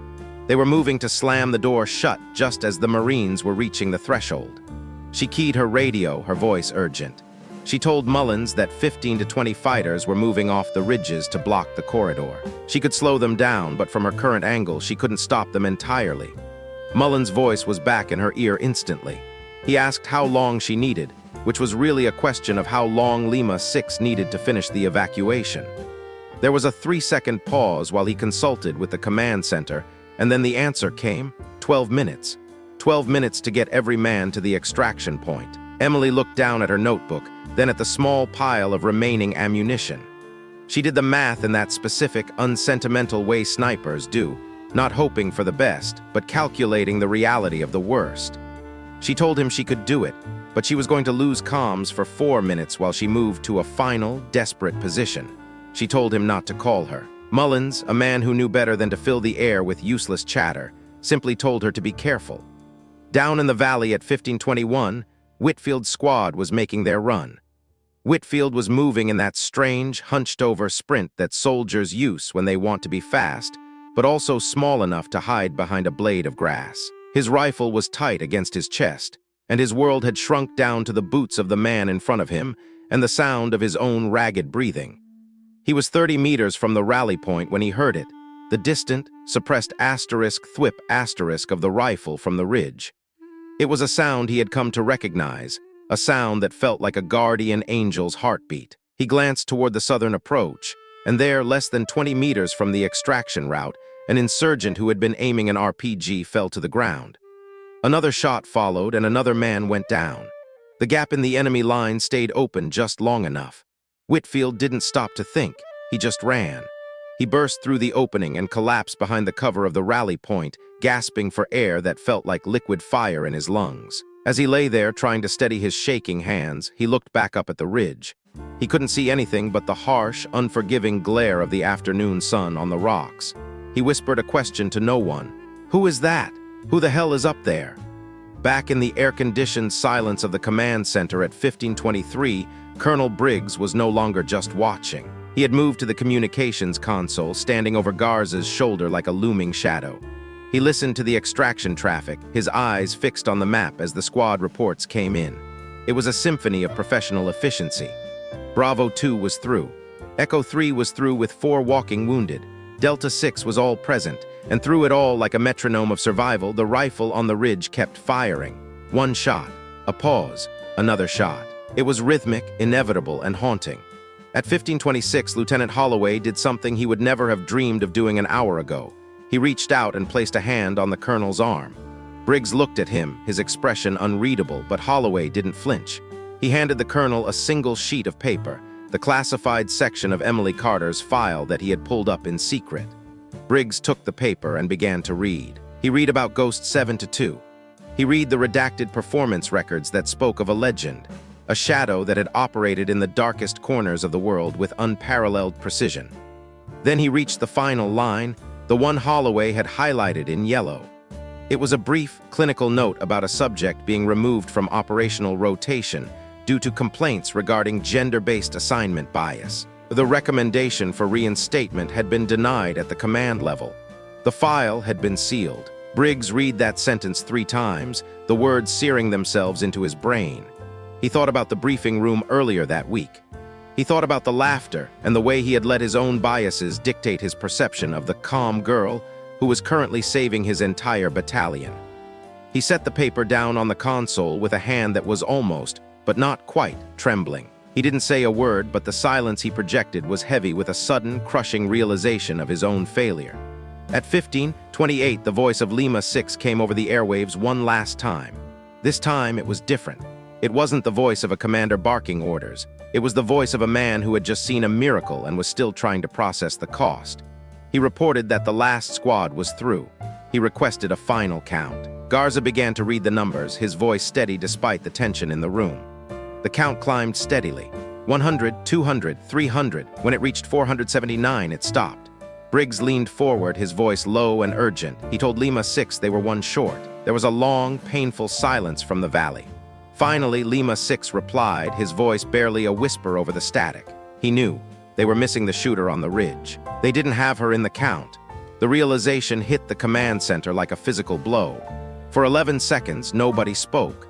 Those 11 seconds felt like an eternity, a space filled with the collective guilt of an entire room that had ignored a hero until she was the only thing standing between them and a massacre. Briggs was the first to break. He ordered a helicopter to the western ridge immediately. Holloway was already moving, but he pointed out the risks, active combatants, uncleared approaches. Briggs didn't care. He told Holloway he didn't want a threat assessment. He wanted a bird in the air. Mullins, who had been standing in the back of the room like a coiled spring, stepped forward. He volunteered to go up on foot, knowing the route she had taken. Briggs looked at him and told him he wasn't going alone. He assigned 3 more men, including a medic, and Mullins was out the door before the names were even finished. Outside, the base was a scene of frantic activity. The first helicopters were landing, and the Marines spilling out were ghosts of the men who had left that morning. They moved with a strange, deliberate slowness, their bodies struggling to adjust to a world that wasn't trying to kill them. Whitfield and Kowalski stepped off their bird, their rifles still gripped tight in their hands. Whitfield looked back at the western ridge, the silhouette of the mountain dark against the orange sky. He said she was still up there. Kowalski nodded and told him that Mullins was going to get her. Then he dropped the bombshell. He told Whitfield that the shooter was Carter, the one they had been calling dead weight all week. Whitfield just stared at the mountain, the word Carter echoing in his mind as he tried to reconcile the woman who answered the radios with the warrior who had just saved his life. High on the ridge, the sun was beginning its final descent, casting long, jagged shadows across the rocks. Emily Carter was still alive, but she was tucked into a narrow crevice, her back against the sun-warmed stone. Her left arm was a mess of red, a jagged piece of shrapnel having sliced through her uniform and deep into the muscle. It wasn't a kill shot, but it was bleeding with a steady, persistent rhythm that was starting to make her head swim. The shooter who had found her was still out there, somewhere to the northeast, and he was patient. He knew he had hit her, and he was waiting for her to move. Emily held her hand over the wound, applying as much pressure as she could while still keeping her right hand on the grip of her rifle. She was running the calculations again, her mind a blur of ballistics and survival probability. She had 4 rounds left, 4 chances to end this before the blood loss or the enemy ended her. She stayed perfectly still, her breathing shallow and controlled, her eyes scanning the rocks for the slightest shimmer of a lens or the movement of a shadow. She wasn't afraid. Fear was a luxury for people with more than 4 bullets. She was just waiting. She was Ghost 7-2, and she had a job to finish. The silence on the ridge was heavy, broken only by the occasional whistle of the wind through the crags. Emily could feel her pulse thrumming in her ears, a slow, steady drumbeat that seemed to sync with the cooling of the earth. Her vision blurred for a second, a dizzying wave of nausea washing over her, but she bit her lip until the tang of blood snapped her back to focus. She couldn't afford to fade out. Not yet. The shooter to the northeast was clever. He hadn't fired again, likely trying to conserve his own ammunition while he waited for her to bleed out or grow desperate enough to make a mistake. But he didn't know who he was dealing with. He didn't know that Emily Carter had been forged in a furnace of rejection and discipline that made his patience look like a child's whim.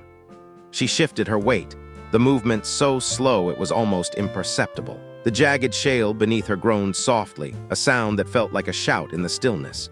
She froze, her eyes locked on a cluster of rocks 600 meters away. There, a flash of movement, no, a shadow that didn't belong. It was the slight, unnatural curve of a helmet barely visible above the rim of a dark ledge. He was repositioning, trying to get a better angle on her crevice. He was confident. He thought she was pinned and dying. Emily adjusted the dial on her scope with her thumb, her movements mechanical. She didn't have the strength in her left arm to steady the forend properly, so she wedged the rifle into a notch in the rock, using the earth itself as her bipod. She took a slow, deep breath, ignoring the sharp pain in her side and the damp heat of the blood soaking her sleeve. She focused on the target. This was shot 17. The wind was gusting from the west, maybe 10 knots. She compensated, moving the crosshairs a fraction to the left. The world narrowed down to that single point of light, that tiny patch of shadow and steel. She squeezed the trigger. The recoil punched into her shoulder, a familiar jolt that sent a fresh wave of pain through her arm. Through the scope, she saw the shadow collapse, the helmet tumbling backward as the man was slammed into the dirt by the force of the 308 round. 1 down, 3 rounds left. She didn't wait to see if he had a partner. She pushed herself back from the ledge, dragging her wounded arm with her, and began to crawl deeper into the rocks. Every inch was an agony of fire and grit, but she moved with the grim determination of a predator that refused to become prey. Down the slope, the sound of a heavy engine began to rumble through the air. The helicopter was coming. She could hear the rhythmic asterisk whap whap whap asterisk of the rotors echoing through the canyon, a sound that should have been a relief, but instead felt like a flare being fired over her position. It was a giant, screaming target for anyone still left in the valley. She keyed her radio, her voice rasping and thin. She told them to abort the landing. She told them the ridge wasn't clear. But the radio remained silent, her signal likely blocked by the massive rock face she was leaning against. She reached into her kit and pulled out a field dressing, tearing it open with her teeth. She wrapped it clumsily around her forearm, pulling the knot tight with her teeth and her one good hand. The pain was blinding, a white-hot flash that made her world tilt on its axis, but the bleeding slowed to a dull seep. She grabbed her rifle and looked at the remaining 3 rounds. They felt heavy in her hand, three little brass promises of survival. In the valley, Mullins and his team were moving up the northern trail, their boots crunching on the dry earth. They were moving fast, too fast for safety, but the clock was ticking. Mullins led the way, his eyes scanning the ridgeline with a frantic intensity. He knew this terrain. He knew where a sniper would hide and where an ambush would be set. He could see the helicopter banking toward the ridge, its door gunners poised over their weapons, and he felt a knot of dread tighten in his gut. The insurgents were disorganized, but they weren't stupid. They would see the bird, and they would converge on it. Back in the command center, Briggs was watching the thermal feed from a drone that had finally been rerouted to the ridge. The screen showed the heat signatures of the extraction team moving up the slope, and the larger, pulsing heat of the helicopter as it hovered near the summit. But it showed something else, too. On the eastern side of the ridge, a group of 5 heat signatures was moving rapidly toward the landing zone. They were hidden from the helicopter's view by the crest of the hill. They were an ambush party, and they were less than 200 meters from the pickup point. Briggs grabbed the radio handset, his voice cracking the silence of the room. He screamed for the helicopter to pull back, warning them of the approaching team. But the pilot's voice came back through a haze of static, reporting that they were under fire from the valley floor and had to touch down now or abort entirely. They couldn't see the ambush. They were blind to the threat coming from the rocks right in front of them. Emily heard them before she saw them. The sound of boots on stone, the low, guttural murmurs of men moving with intent. They were close. She dragged herself to a gap between 2 large boulders that overlooked the landing zone. The helicopter was 10 feet off the ground, kicking up a blinding cloud of dust and debris. Mullins and his team were still 50 yards away, struggling through a field of loose scree. And then she saw them, 5 fighters emerging from the shadows of the eastern ridge, their rifles raised, their eyes fixed on the vulnerable belly of the hovering bird. She didn't have time to think. She didn't have time to pray. She dropped into a seated position, the rifle resting on her knees, her back braced against the rock. Shot 18. The leader of the ambush party went down as his chest erupted in a spray of dark mist. The others scrambled for cover, startled by the fire coming from behind them. Shot 19. A man aiming an RPG at the helicopter's tail rotor was spun around as the bullet shattered his shoulder, the rocket spiraling harmlessly into the sky. 2 fighters left, 1 round in the chamber. The last 2 insurgents realized where the fire was coming from. They turned their weapons toward Emily's position, the air around her suddenly filled with the angry buzz of return fire. Shards of stone exploded off the boulders, peppering her face and neck with grit. She stayed low, her heart hammering against her ribs like a trapped bird.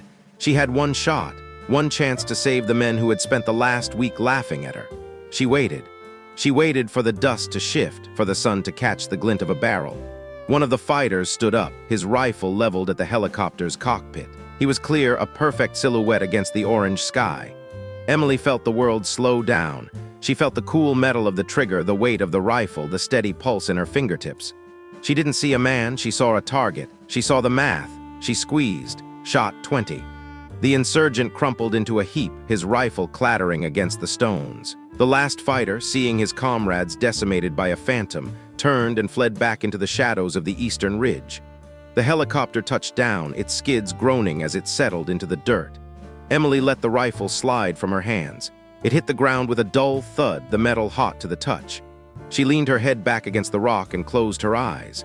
The world was spinning, a carousel of dust and noise and pain. She could hear voices now, Mullins' voice screaming her name, the sound of boots running toward her. She wanted to answer, but her throat felt like it was filled with sand. Mullins was the first to reach her. He skidded into the crevice, his face a mask of terror and relief. He saw the blood, the empty casings, the notebook lying open in the dirt. He reached out and grabbed her shoulder, his voice shaking as he told her she was okay, that they had her. The medic, Reyes, was right behind him, already tearing open his bag, his hands moving with professional urgency. Emily opened her eyes and looked at Mullins. She saw the way he was looking at her, not as a calm girl, not as dead weight, but as a Marine. She saw the respect, the awe, and the profound, crushing guilt in his eyes. She tried to smile, but it felt more like a grimace. She looked at her notebook lying there in the dust and then back at the man who had doubted her. "The Count," she whispered, her voice barely audible over the roar of the helicopter. "Is the Count right?" Mullins choked back a sob as he lifted her up, his arms strong and steady. He told her the count was 480. He told her everyone was going home. As they carried her toward the waiting helicopter, the sun finally dipped below the horizon, plunging the valley into a deep, cool blue. The Marines at the landing pad stood in two lines, a silent honor guard for the woman who had held the ridge. They didn't cheer, they didn't shout. They just watched as she was loaded onto the bird, their faces etched with a reverence that no medal could ever convey. Whitfield and Kowalski were there, standing near the door. As the gurney passed them, Whitfield reached out and touched the edge of the frame. He didn't say anything about biscuits. He didn't say anything at all. He just nodded, a simple, profound acknowledgement of a debt that could never be repaid. In the command center, the thermal feed showed the helicopter lifting off, its lights blinking against the darkening sky. Colonel Briggs stood at the window, watching the distant speck of the bird as it climbed toward the stars. He held the classified file in his hand, the paper crumpled and stained with his own sweat. He knew that tomorrow there would be reports to write, investigations to face, and a legacy to rebuild. He knew that he would have to answer for why Ghost 7-2 had been left in a basement while the world burned. But for now, he just watched the helicopter. He thought about the 479 men waiting on the tarmac below, and the one woman who had brought them all back from the edge of the abyss. He thought about the notebook, the process, and the silent, rhythmic crack of a rifle in the heat of the afternoon. He realized that some ghosts weren't meant to be hidden. Some ghosts were meant to lead the way home. The helicopter banked west, leaving the valley and the ridge behind. Inside, the rhythmic thrum of the rotors was the only sound. Emily lay on the gurney, her eyes fixed on the ceiling, the adrenaline finally fading and leaving a vast, hollow exhaustion in its wake. She felt the medic's hand on her arm, the cool sting of Enroman 4, the steadying pressure of a blanket. She was tired. She was so incredibly tired. But as she drifted toward a dreamless sleep, she felt a strange, quiet peace. She had done the math. She had held the line. And for the first time in a long time, the silence didn't feel like an enemy. It felt like a victory. The grit of the ridge was a permanent part of her skin now, a layer of fine, alkaline dust that had bonded with her sweat and the drying blood on her left forearm. Emily Carter didn't mind the grit. It was a variable she could account for, unlike the searing heat of the sun that beat down on the exposed rock or the erratic pulsing of the lacerated muscle in her arm. She shifted her weight, feeling the sharp protest of the wound, and used her right hand to steady the heavy rifle against her shoulder. The left arm was a liability, a flickering instrument of support that she had to force into compliance through sheer, stubborn will. She opened her small, weathered notebook, the pages curled and stained at the edges. With the precision of a clerk recording a mundane transaction, she wrote, 1534, position compromised, fragment wound left forearm, 4 rounds remaining. Shooter located northeast approximately 600 meters. Wind shifted now 9 mph northwest. She didn't write about the pain or the way the horizon seemed to shimmer with a deceptive, watery heat. She only wrote the facts. The facts were what kept her alive. The facts were the only thing that didn't lie. She adjusted her scope, the clicks of the dial sounding like thunder in the heavy silence of the ridge. The world narrowed. It became a circular window of parched earth and jagged shadows. She waited. She had been trained to wait since she was a girl, first by the silence of the woods and later by the brutal, repetitive discipline of the Corps. Waiting wasn't a passive act. It was a predatory state of being. It was the suspension of time in favor of a single, perfect moment of intersection. Down at the base, the air was thick with the heavy, rhythmic thrum of returning rotors. At 1535, Lima 6, whose name on a birth certificate in Portland, Oregon, was David Reeves, stepped off his helicopter. He was 31 years old, but in the harsh light of the desert afternoon, he looked decades older, his face etched with the exhaustion of a man who had seen his own death and found it wanting. He didn't stop to hand off his gear. He didn't pause for a drink of water or a status update from his junior officers. He walked directly into the command center, his rifle still slung over his shoulder, his uniform a map of the day's violence, coated in dust, grease, and the dark, stiffening stains of blood. Some of that blood was his, a shallow but angry graze on his right shoulder where a piece of hot metal had tried to claim him, but he ignored the sting of the field dressing beneath his tunic. He went directly to Colonel Briggs. The two men stood in the center of the humming nerve center, surrounded by the glow of monitors and the frantic chatter of radio operators, and for a moment, they simply looked at each other. It was a look shared by men who had both sent others to die and watched them survive by the narrowest of margins. Reeves's eyes were bloodshot, his jaw set in a line of hard, unyielding iron. He spoke first, his voice a low rasp that cut through the ambient noise of the room. He didn't ask for a seat or a report. He asked about the one thing that had haunted him since the first shot echoed through the valley. "The shooter on the ridge," Reeves said. Briggs didn't flinch. He was a man who prided himself on his composure, but there was a flicker of something in his eyes, a shadow of doubt, perhaps, or the beginning of a long-delayed realization. "We have a team going up," Briggs replied, his voice level but lacking its usual authoritative resonance. "Is she?" Reeves started, the question hanging unfinished in the air. "We don't know yet," Briggs said.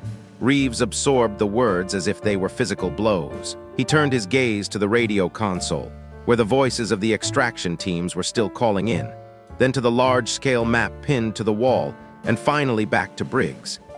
His expression was that of a man who had spent the last 72 minutes in conditions that recalibrate what matters and what doesn't. The hierarchy, the protocol, the social niceties of the officers' mess, all of it had been burned away in the valley. All that was left was the truth. "Sir, I need to know something," Reeves said, his voice dropping an octave, carrying a weight that made the nearby technicians go still. "And I need an honest answer. Did we know? Did someone know how good she was and put her on radios anyway?" The command center became unnervingly quiet. The frantic typing stopped. The low-level hum of electronic equipment seemed to grow louder in the absence of human speech. Briggs didn't answer immediately. The silence stretched, becoming an answer in itself, a confession of negligence that didn't need words. Finally, Briggs looked away, his gaze falling to the floor. "Read her file, Captain," he said softly. "The classified section." Holloway, standing just behind the colonel, stepped forward and handed Reeves a single printed sheet of paper. Reeves took it, his hand steady despite the adrenaline still coursing through his veins. He read the lines of text, the technical evaluations, the instructor comments, the redacted mission logs from her previous deployments. As he read, his face underwent a transformation. It was a complicated, layered sequence of expressions, disbelief, then a growing, cold fury, and finally a hollowed-out kind of grief that doesn't have a clean name. It was the look of a man realizing he had been saved by a miracle he had spent weeks mocking. "We did this," Reeves said, stating it not as an accusation, but as a cold, hard fact. His voice was quiet, which somehow made the words carry more weight than a shout ever could. "We put Ghost 7-2 on a radio desk. We had a surgeon, and we told her to sweep the floors." Nobody in the room contradicted him. There was no defense to be made. The evidence was in the air, in the survivors walking off the flight line, and in the terrifying silence from the ridge.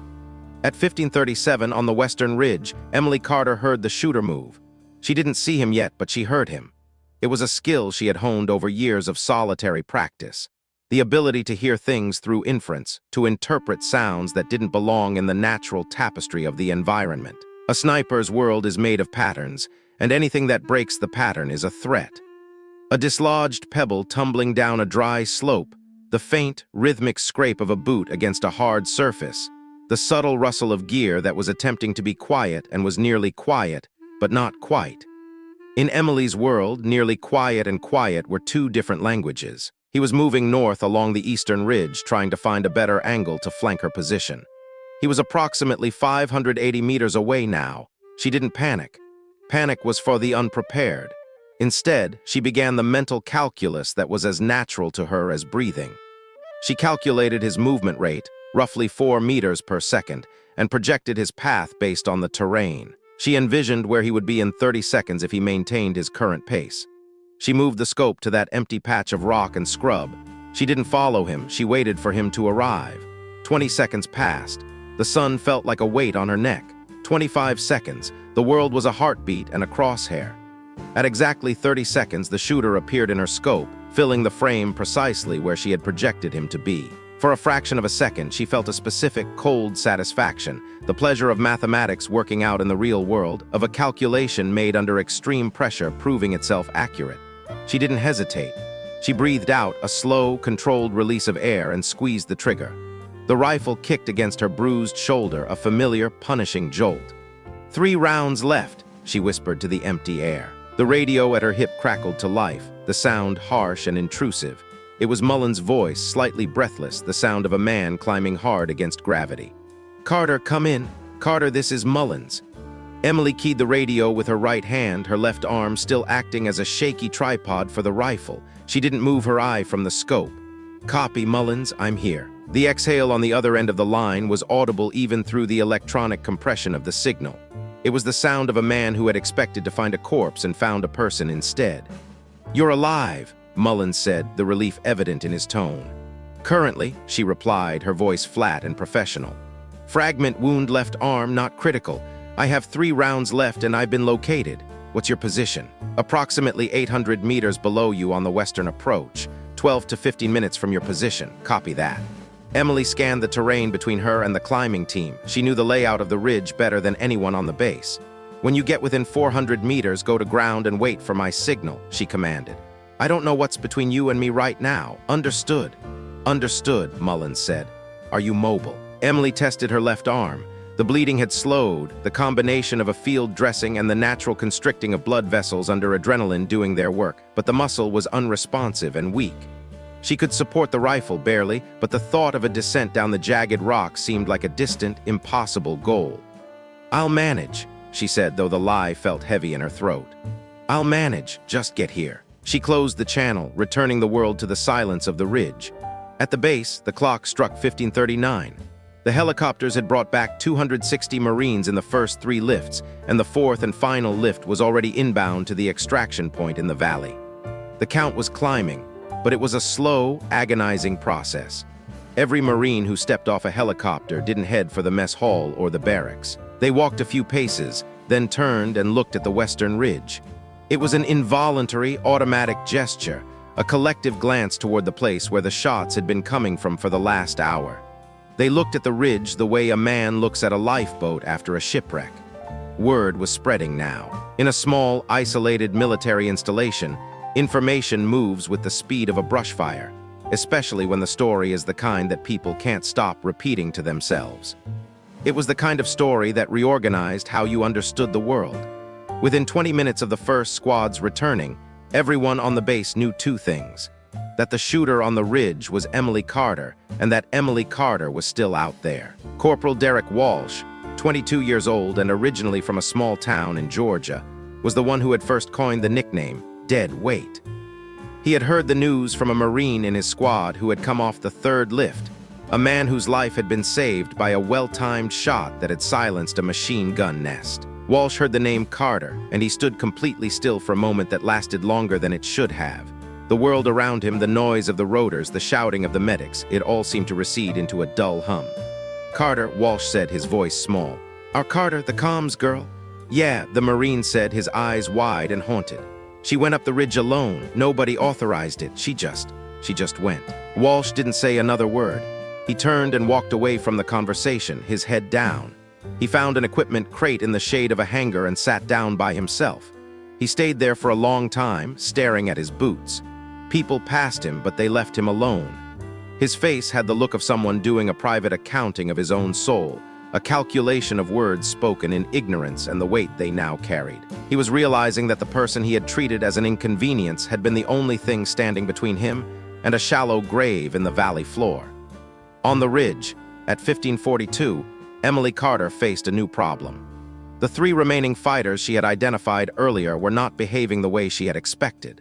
Usually, after losing their primary shooter and several key positions, an insurgent force would pull back to regroup. It was the logical response to a superior marksman. But these men were different. They weren't retreating, they were converging. They were moving toward her position from 3 different angles in a coordinated pattern that suggested a single grim instruction: find the sniper and kill her at any cost. She watched them through the scope, her mind running the numbers. 3 targets, 3 rounds, 3 different angles of approach. The geometry of the situation was precarious. She could take the first one cleanly from her current position. He was the most exposed. But the second target would require a repositioning that her left arm might not support. And the third, the one approaching from the north along the spine of the ridge, was in a position where she couldn't get a shot from anywhere on this section of the ridge without exposing herself completely to the other 2. She stayed still. It was the stillness she had practiced her entire adult life, a state of being that looked like passivity but was actually the most active thing a sniper could do. It was the controlled suppression of every human instinct that screamed to move, to react, to do something. She relied on the discipline that said, wait, watch, choose the right moment. The nearest fighter was 380 meters away and closing the gap with terrifying efficiency. At 1544, Mullen's team reached the 400-meter mark below her position. Following her orders, they went to ground, pressing themselves into the hot earth and looking up. Mullins peered through his binoculars, trying to spot her. He knew the general area where she had to be based on the trajectory of the shots, but the ridge was massive, and the afternoon light was beginning to angle in ways that created long, deceptive shadows. The terrain was a maze of red rock and gray scrub. He keyed the radio. "Carter, we're at 400. What do you need?" There was a pause, a silence that felt heavy with the weight of the ridge. When her voice came back, it was quieter than before. It wasn't lower in volume exactly, but it was compressed. The way voices get when someone is trying to minimize the physical output of sound to avoid detection. "I have 3 contacts converging on my position," Emily said. "Northern approach is the problem. I don't have a shot from current position. If you have eyes on the northern ridge spine approximately 300 meters above your position, I need to know what's up there." Mullins looked at Walsh, who was beside him, his binoculars already raised. Walsh scanned the jagged line of the northern spine. 3 seconds passed. 5. The wind whistled through the rocks. "One individual," Walsh said, his voice tight. "Moving south along the spine, approximately." He adjusted the focus on the optics, his hands trembling slightly. "I make it 310, 320 meters above us." Mullins relayed the information immediately. There was a silence from Emily's end that lasted exactly 4 seconds. Then, a single shot rang out from somewhere above and to the south of Mullins' position. It was a sharp, cracking sound that echoed through the canyons. Walsh didn't take his eyes off the binoculars. He saw the individual on the spine stop, stumble, and then disappear from the skyline. "Down," Walsh said quietly. Mullins keyed the radio. "Northern contact is down." "Copy," Emily replied. "2 remaining eastern approach. Stand by." The next 2 shots came in a 14-second interval. They were clinical, rhythmic, and final. After the 3rd shot, a different kind of silence settled over the ridge. It wasn't the silence of a pause between engagements or the silence of someone repositioning for a better angle. It was the silence of completion. It was the sound of a target list that had reached its end. Mullins waited 10 seconds, his heart hammering against his ribs. "Carter, talk to me."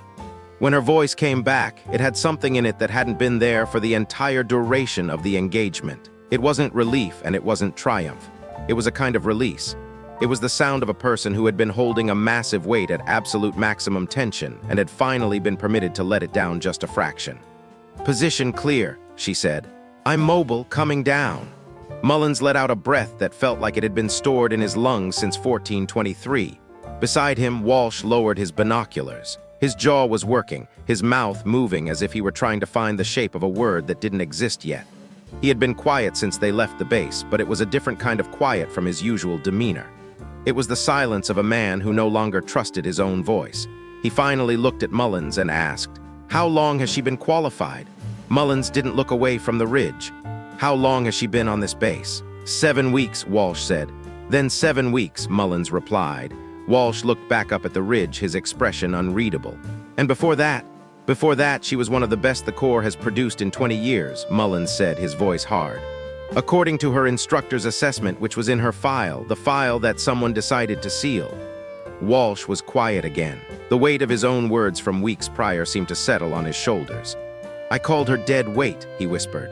"Yeah," Mullins said, not looking at him. "I started that."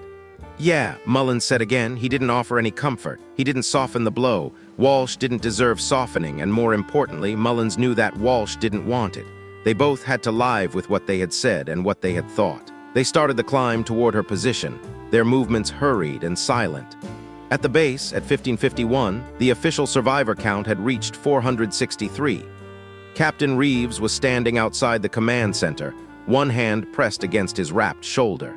He watched the helicopters coming in, their shadows dancing across the dust of the landing pad. He watched every Marine who walked off those birds, noting the way they moved, the way they looked at the sky. Combat has a way of burning timestamps into a man's memory, creating a permanent record of the moments when life and death were decided by a coin toss. Reeves remembered 1515. That was the specific moment he had clocked it. The mortar fire that had been pinning them down had suddenly, inexplicably stopped. A gap had opened in the enemy's line, a narrow window of opportunity that shouldn't have been there. He had known then with a certainty that defied logic that the gap had not opened by itself. It had been carved out. Holloway came out of the command center and stood beside him, the two officers silhouetted against the lowering sun. "She's coming down," Holloway said. Mullins reached her. "She's mobile but slow." Reeves closed his eyes for a second, feeling the heat of the day radiating off the buildings. "Casualties?" "Valley total is 17 wounded," Holloway reported. "2 of them are critical, but the medics think they'll make it. No Kia." Reeves absorbed the words, "No killed in action." In an ambush of that magnitude, with that level of coordinated firepower and that duration of engagement, no Kia was not a natural outcome. It was a statistical impossibility. It was an outcome that had been engineered by the specific, unauthorized intervention of a single person on a ridge who had decided that the natural outcome was simply not acceptable. 17 wounded, Reeves mused, his voice barely a whisper. "Holloway, it could have been 480 dead men. We'd be loading bodies into those birds right now, not survivors." "Yes," Holloway said. "It could have been." They stood there in the cooling afternoon air, the silence between them filled with the things they couldn't say. There were no words for the magnitude of the mistake they had made or the debt they now owed to the woman descending the mountain. At 1558, Emily Carter finally came off the ridge. She appeared at the base of the final approach, a small, dust-covered figure flanked by Mullins and Walsh. She was walking on her own, though she leaned slightly toward her right side to compensate for the imbalance of her wounded left arm. Reyes, the medic, had met them halfway and put a proper field dressing on her arm, and he was now walking close to her, watching her for the signs of shock that usually follow such an ordeal. But Emily Carter didn't look like she was in shock. She looked exactly like she had when she was sitting at the radio desk, quiet, deliberate, and entirely in control of herself. She was still carrying her rifle, the strap slung over her shoulder, and her notebook was tucked securely into her pocket. She crossed the base perimeter at 1559. As she walked through the gate, the atmosphere of the base shifted. The Marines who had come off the helicopters, the ones who had been in the valley, the ones who had spent the last hour pressed against the metal of burning vehicles, stopped what they were doing. It wasn't a synchronized movement. It was a slow, cascading realization. One by one, they turned. One by one, they stood. Whitfield saw her first. He was sitting on the ground near the landing pad, his head in his hands, trying to process the fact that he was still breathing. When he saw her, he got to his feet. He didn't decide to stand. His body simply reacted, the way one stands up for a funeral procession or a passing flag. He looked at her, this woman who was barely 5'4", covered in the red dust of the ridge and the dark stains of her own blood. She was carrying her rifle like it was a part of her body. Whitfield thought about the machine gun that had stopped firing just as it had him zeroed. He thought about the RPG team that had been neutralized before they could level their tube. He thought about the mortar team that had gone silent and the gap that had opened in the southern approach at the exact moment when his squad was out of ammunition. He thought about what Kowalski had said back in the valley. One person. As Sergeant Emily Carter walked past him, she glanced at him briefly. It was the same look she gave everything, measuring, precise, and entirely devoid of ego. She didn't stop for the applause that wasn't coming or the words of thanks that no one knew how to say. She just kept walking. Whitfield stood there, his mouth slightly open, a million thoughts competing for space in his head and none of them reaching his lips. Behind him, very quietly, Kowalski spoke the thought that was in everyone's mind. That's who we called dead weight. Emily didn't stop because stopping felt like a performance and she had no interest in being a performer. She had done the work. The work was finished. All she wanted now was a place where the air didn't smell like cordite and where she could sit still without having to worry about windage or elevation. The medical tent was the first stop, a requirement of the protocol she had lived by her entire career. She followed Reyes inside, her movements stiff but purposeful. The tent was filled with the smell of antiseptic and the low groans of the wounded. Reyes led her to a cot in the corner and began to work on her arm with the focused efficiency of a man who had seen too much that day. He unwrapped the temporary dressing, cleaned the jagged laceration, and began the process of closing it. He worked in silence, which Emily appreciated more than she could say. "Laceration is clean," Reyes said eventually, taping down the final edge of the dressing. "No arterial involvement, but you've got some deep tissue damage. You're going to need real stitches once we get you to the main facility, but this will hold for now." He looked up from her arm and caught her eye. "You're also dehydrated and your blood pressure is flagging. When was the last time you had water?" Emily thought about it, her mind drifting back to the early morning hours before the world had turned to fire. "This morning," she said. Reyes stared at her with the look of a professional confronting a patient who had done something both technically impressive and medically offensive. He handed her a bottle of water without a word. She took it and drank, the cool liquid hitting the back of her parched throat like a miracle. At 16:04, the final helicopter lift was inbound. The count was now 471, with only 8 Marines remaining at the Valley rally point. In the command center, Colonel Briggs was tracking the final bird personally. He stood at the main console, his sleeves rolled up, a rare breach of his usual formal appearance. He watched the digital markers move across the screen with the intensity of a man who had decided he would not look away until every soul was accounted for. Holloway stood beside him, watching the same screen. Neither man spoke. The radio did the talking for them. "Lift 4 is on approach. 8 personnel, 3 litter cases, ETA base 11 minutes. Briggs checked his watch. He looked at the count board, then turned his gaze toward the door of the medical tent across the compound. He could see the silhouette of Emily Carter through the canvas. "I threw her notebook in the trash," he said, his voice so quiet Holloway almost didn't hear it. Holloway didn't respond. There was no appropriate response to that confession. "I've been in this corps for 26 years, Briggs continued, his voice steady but hollow. "I've made decisions that cost people everything. That's what command is. You make the call, you live with the outcome, and you try to learn from the ones that go sideways." He paused, his hands gripping the edge of the console until his knuckles turned white. "But I threw a master sniper's tactical assessment in the trash because she was a woman and I didn't want to be corrected in front of my staff. I prioritized my own ego over the safety of my men." Holloway remained silent, letting the colonel's words hang in the air. "And then she went up that ridge alone," Briggs said, "and she kept 480 of my people alive." He stopped talking then. The radio filled the gap with the sound of the final helicopter pilot confirming they were clear of the valley. It was the sound of a conclusion, the final note of a tragedy that had been averted by a single, unrecognized variable. In the medical tent at 16:07, Emily was sitting on the edge of the cot.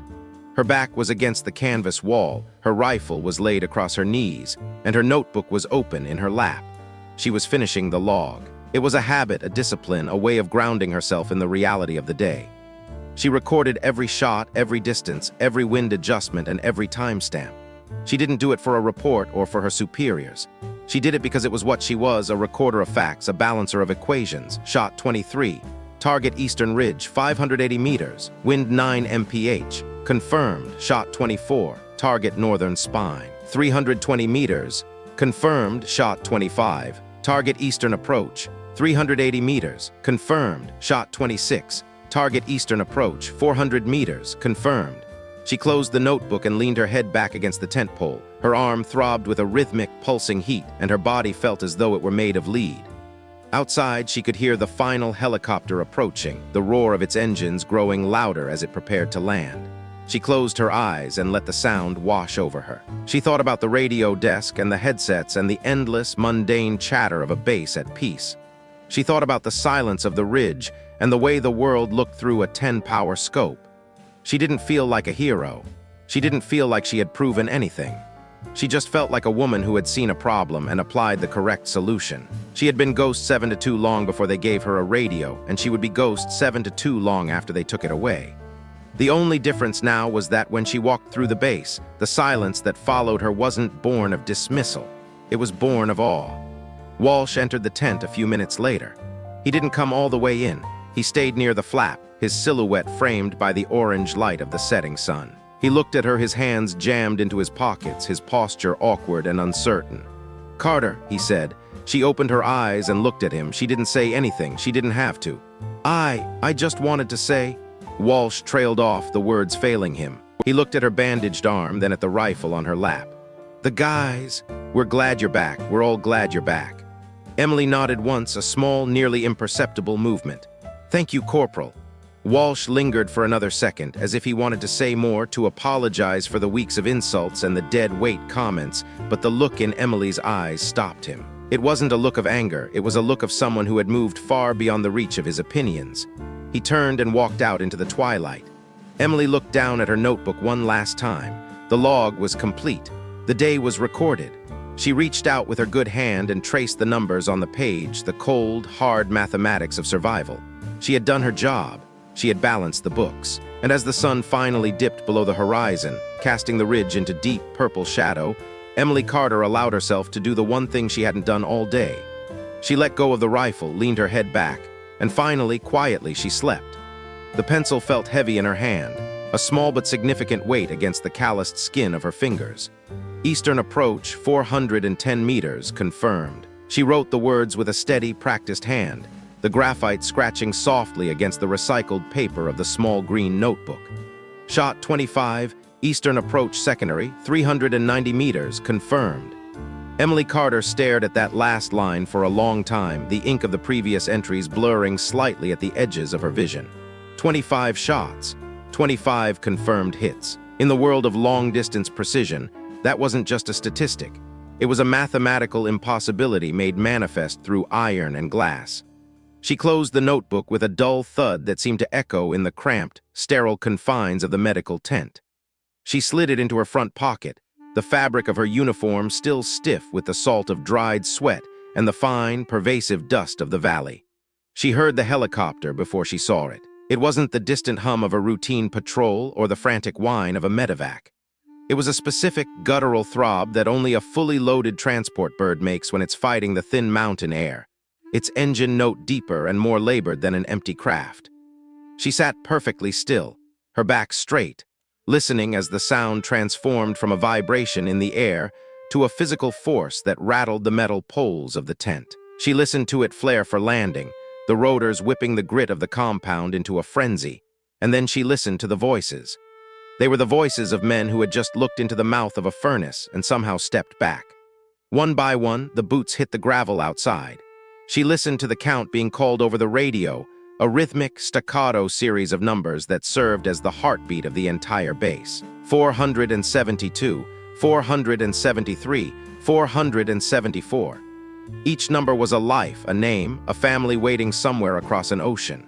She listened to the engine pitch climb again as the bird prepared to depart, the sound thinning as it gained altitude. 478, 479. There was a pause, a heartbeat of silence that felt like it lasted an eternity, a moment where the entire world seemed to hold its breath. Then the final confirmation crackled through the air. 480. All personnel accounted for, 0 left behind. Emily sat with that number, 480. It was a weightier thing than the 25 shots recorded in her pocket. She sat in the quiet of the medical tent, a space that felt strangely hollow now that the frantic energy of the day's crisis had begun to settle. She was alone, but then again, she had been alone for most of the things that truly mattered in her life.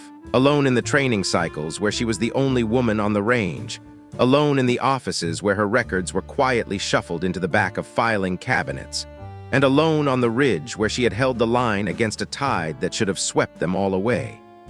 She stood up slowly, her muscles protesting the movement, and picked up her rifle. The M40 was more than a tool. It was an extension of her own will, and as she slung it over her shoulder, she felt the familiar balance return to her world. When she stepped outside, the base had changed. The atmosphere of a military outpost in the wake of a major engagement is a complex, shifting thing. The raw, jagged energy of a crisis doesn't just vanish when the shooting stops. It transforms. It becomes something that sits right next to celebration, but lacks the lightness of true joy.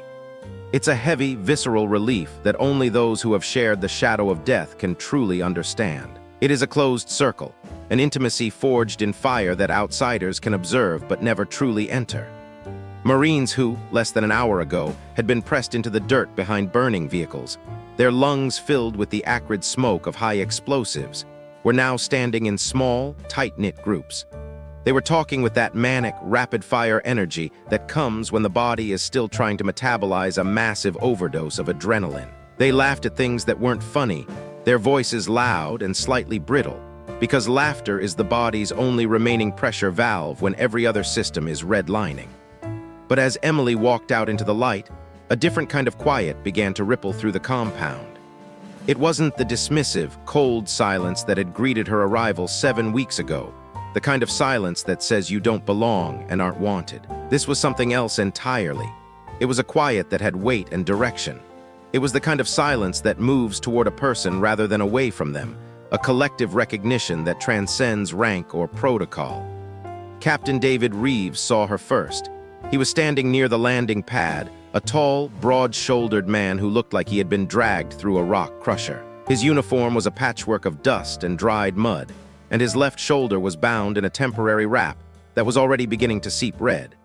He had the expression of a man who had spent the last 40 minutes trying to find a way to put the impossible into words and was realizing that the language didn't exist. He didn't hesitate.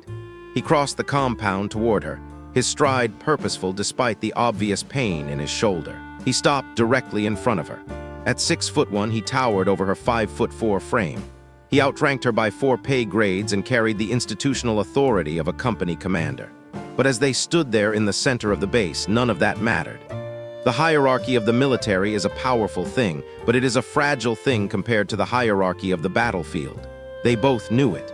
"Sergeant Carter," he said. His voice was rough, like he'd been swallowing glass. "Sir," she replied, her voice steady and clear.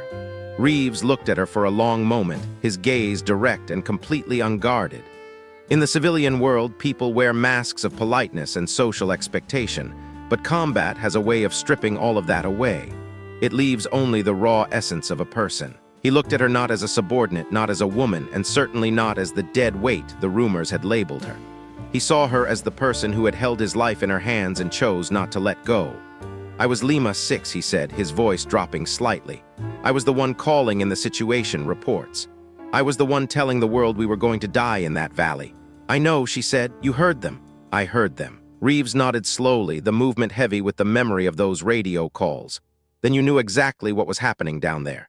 You knew how many targets were on that ridge. You knew the odds." "Yes, sir, and you went up there anyway, alone, without an order." She met his eyes, refusing to flinch. "Yes, sir." Reeves went quiet. The sounds of the base seemed to fade into the background, leaving just the two of them in a pocket of stillness. "I have a daughter," he said suddenly. The transition was abrupt, but the honesty of it was staggering. "Her name is Claire. She's 9 years old, she likes to draw, and she thinks she's going to be an astronaut." He stopped, his throat working as he tried to keep his composure. "I would like to go home and see Claire. That was not a guarantee 2 hours ago. In fact, it was a statistical impossibility. The reason it became a guarantee, the reason I'm standing here instead of being a name on a casualty report, is you." He stopped again, and this time the silence had the quality of a man who had reached the very edge of what words could accomplish. There was no military jargon for this, no formal speech that could cover the debt of a life. "I don't have adequate language for what I want to say to you, Sergeant. I just need you to know that I know. And every man who came off that ridge today knows. Every single one of them." Emily didn't know how to respond to that kind of vulnerability. She had spent her entire career building walls, perfecting a stoicism that protected her from the doubts of others and the isolation of her role. "How's your shoulder, sir?" she finally asked, her voice quiet. Reeves blinked, the sheer normalcy of the question catching him off guard. Then, unexpectedly, he laughed. It was a short, genuine sound, a burst of air that seemed to surprise him as much as it did the Marines watching from a distance. "It's fine," he said, a small, weary smile touching his lips. "Thank you for asking." He took a step back, his posture shifting. He snapped to attention, his spine straightening with a precision that ignored the injury to his shoulder. And then Captain David Reeves, commanding officer of Lima Company, a man with rows of ribbons and more combat hours than most people have sleep, saluted her. It wasn't a casual gesture. It wasn't the perfunctory salute given to an officer passing on a sidewalk. It was deliberate, slow, and saturated with a meaning that went far beyond the requirements of protocol. It was an acknowledgement of a peer, a warrior recognizing another warrior who had surpassed the limits of the expected. Emily returned the salute, her hand meeting the brim of her cap with the same mechanical perfection she brought to everything she did. Reeves held his for a beat longer than necessary, a silent communication of respect, before dropping his hand and nodding once. He turned and walked away, his gait slightly more upright than it had been a moment before. He wasn't the only one.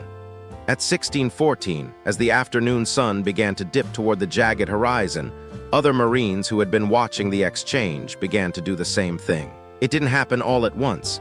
There was no choreographed movement or shouted command.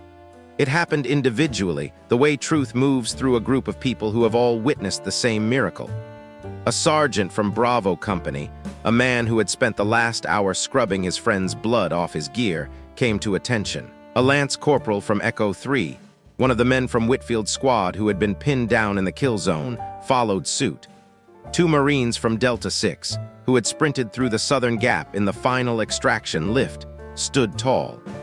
They had run through the very corridor that Emily's rifle had kept open, and they understood in their bones exactly what that corridor had cost to create. They knew that for every second they were running, she was standing in the open, drawing the fire of an entire ridge toward her position. One by one, they saluted her. Emily stood her ground, returning each one with a face that remained a mask of professional composure. If you were watching from the perimeter fence, you might have thought she was unmoved by the display. You might have seen her as cold or detached, but you would have been wrong. Below the surface, in the places where a person's true self resides, she was moved in a way she couldn't even begin to categorize. She was moved in the place that had spent 7 weeks being called dead weight. She was moved in the place that remembered the years of formal complaints about her presence in combat units, the lateral transfers that were meant to bury her career, and the sealed files that contained glowing instructor assessments that were never allowed to see the light of day. She was moved in the place that had endured 1,000 small cuts of institutional bias. She didn't show it not because she didn't feel it, but because showing it felt like a betrayal of the seriousness of the day. This wasn't a movie, it was a reckoning.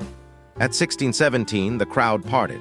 It was that involuntary, physical shift that happens when a senior officer approaches, a parting of the sea that is ingrained in every service member through years of conditioning. Colonel Nathan Briggs walked across the compound toward her. He had nothing in his hands. No clipboards, no official documents, no medals. He just had himself, his 26 years of service, and the weight of the decisions he had made in the radio room over the last 3 hours. He stopped in front of Emily, his eyes scanning her face as if looking for something he had missed before. "Sergeant Carter," he said. "Sir, you disobeyed a direct order," he began, his voice carrying across the quiet compound. "You left your assigned post without authorization. You operated outside your designated role without command approval. You bypassed the chain of command and engaged in high-risk independent operations." "Yes, sir," she said, her voice devoid of any attempt at excuse. "All of that is accurate." Briggs held her gaze, his expression unreadable. "I'm going to need a full written account of your actions today. I want every shot documented. I want every position you took, every decision point you encountered, and every engagement recorded. I want it done completely and formally. I want the history of what happened on that ridge to be undeniable." "I have the log, sir," she said. She reached out and touched the pocket where the green notebook sat. Something flickered across the colonel's face, a momentary shadow of shame. He knew that notebook. He remembered throwing it against a wall in a fit of dismissive anger. He remembered seeing it in the trash can. "I know," he said, his voice dropping to a near whisper. "I know you do." There was a long pause. Around them, the base was silent in that very specific way it gets when hundreds of people are pretending to be busy while listening with every fiber of their being. Briggs looked out toward the landing pad where the last of the dust was settling. 480 Marines came back today, he said, his voice regaining its command strength. Not 479, not 450, 480. 0 left behind. He looked back at Emily, and the weight in his eyes was the weight of a man who realized he had almost committed a sin he could never have atoned for. "That number is yours, Sergeant. Every single one of those 480 men is alive because of what you did on that ridge. You did it without backup. You did it with a fragment of steel in your arm. You did it with your last 4 rounds of ammunition." Emily remained silent. She didn't need the praise, but she recognized the necessity of the colonel saying it. "I owe you an apology," Briggs said. The silence on the base deepened, if such a thing was possible. A colonel apologizing to a sergeant in front of his entire command was a rare event, a breach of the military's traditional structure that signaled something profound had changed. What I did with that notebook, what I said in that briefing room, the way this command treated your presence here, Briggs shook his head, struggling to find the words.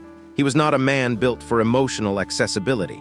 He was a man built of grit and regulations, and watching him navigate an apology was like watching a ship try to turn in a narrow canal. I was wrong. I wasn't just tactically wrong, though I was certainly that. I was wrong about you. I dismissed you because of what I assumed a person like you could contribute. Those assumptions nearly cost me 480 Marines. I will carry that for the rest of my life. I understand, sir, Emily said. I don't need you to understand, Briggs countered, his voice sharpening with a new kind of resolve. I need you to hear that it won't happen again. Not on my watch, and not in any command I have influence over. He straightened his posture, his eyes locking onto hers with an intensity that felt like a brand. Effective immediately, I am submitting a formal request to the Commandant to reinstate your operational sniper designation. I am personally filing the paperwork to expunge the political reassignment from your record. I want the designation of Ghost 7-2 on my frontline roster. I want you where you belong. The quiet around them shifted again. It became a stillness that felt permanent, a resetting of the world's axis.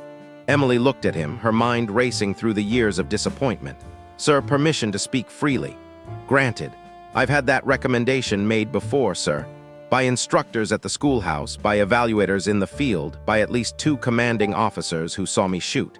Every time the recommendations went into files that were eventually sealed. The reassignments happened anyway. The system has a way of protecting its own biases. She wasn't being bitter, she was being precise. She was laying out the facts of her life the same way she laid out the ballistics of a shot. What makes this time different, sir? Briggs didn't blink. Because this time, 480 men watched you do it. Because this time, it's not just in a private evaluation.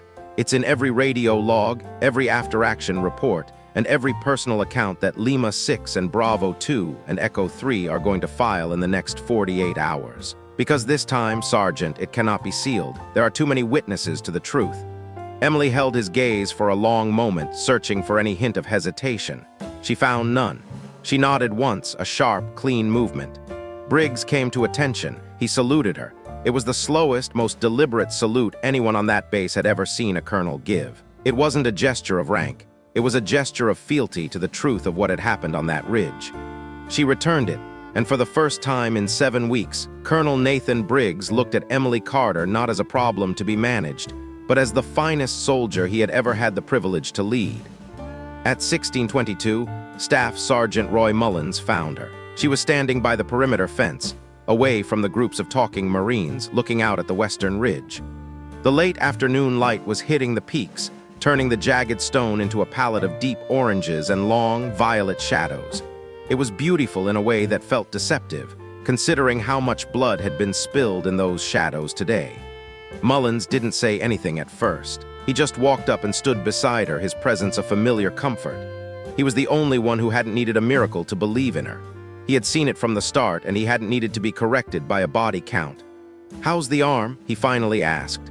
"It'll need stitches," she said, not looking away from the mountains. "You're going to let the medics do it properly this time?" he asked, a hint of a smile in his voice. "No more taping yourself up in the dark like a ghost." She almost smiled. The corner of her mouth quirked just a fraction of an inch. "Yes, good." Mullins looked at the ridge, his eyes squinting against the setting sun. 25 shots, 25 confirmed. He let out a long, slow whistle. "You know, your instructor's file.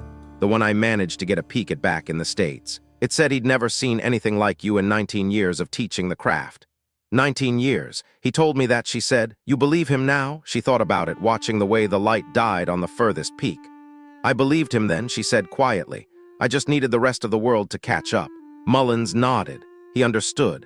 Understanding people was his primary trade, a skill he'd honed over 2 decades of service. He knew that for Emily, the shooting was the easy part. The hard part was the waiting for the world to stop being blind.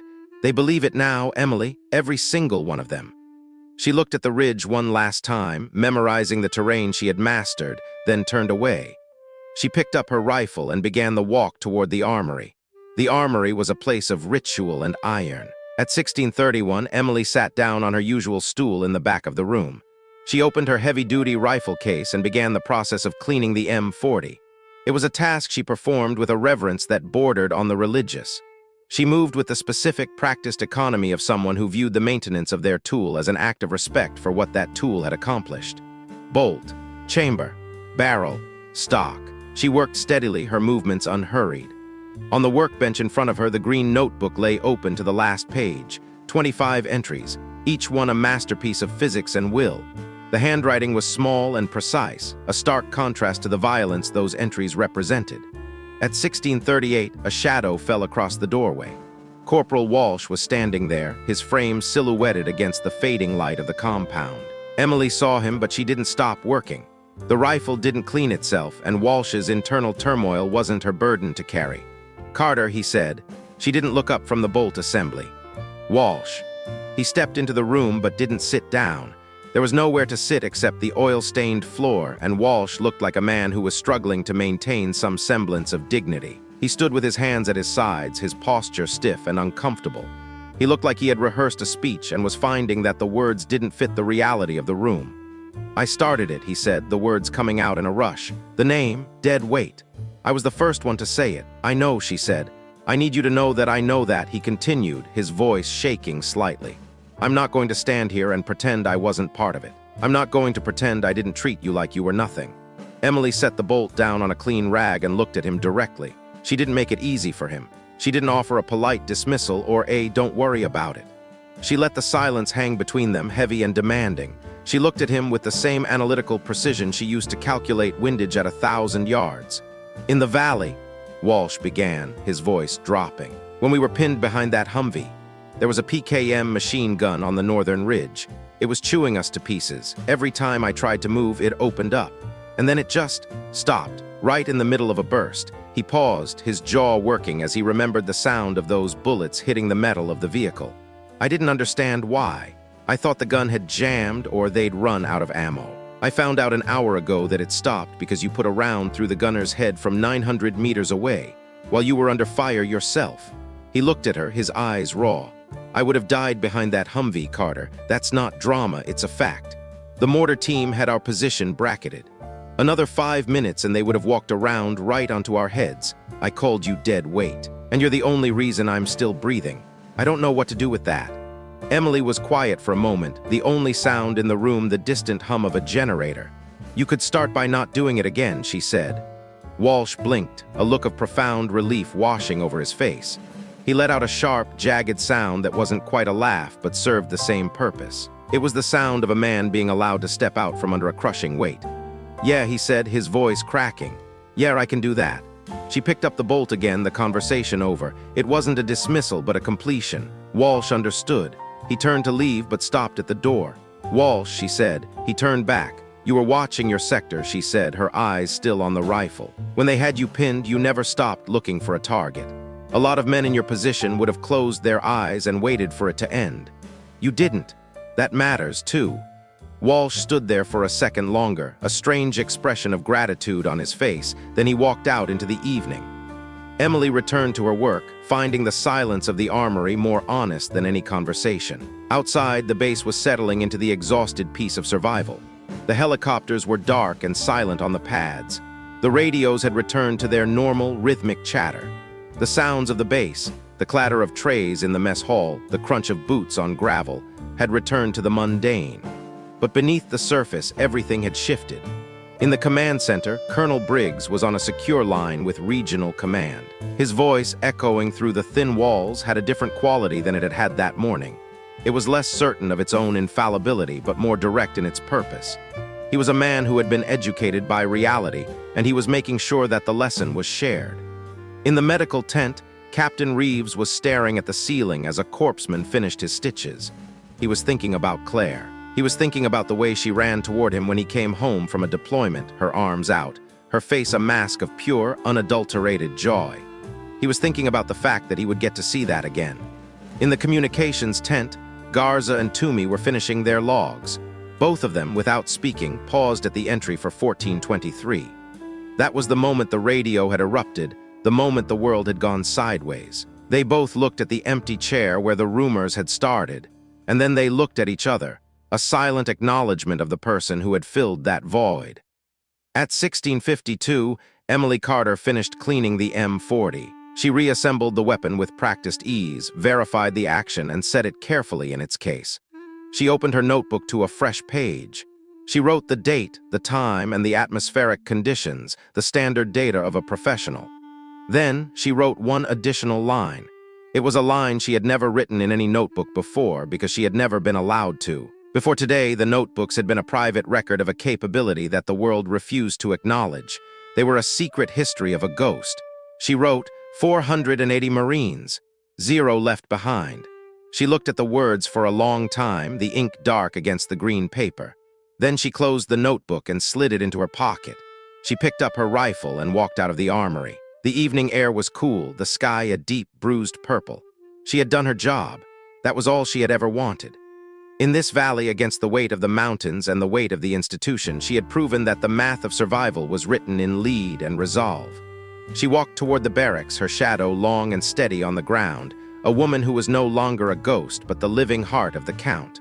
480. Every single one. And the woman they called dead weight had been the one to carry them home.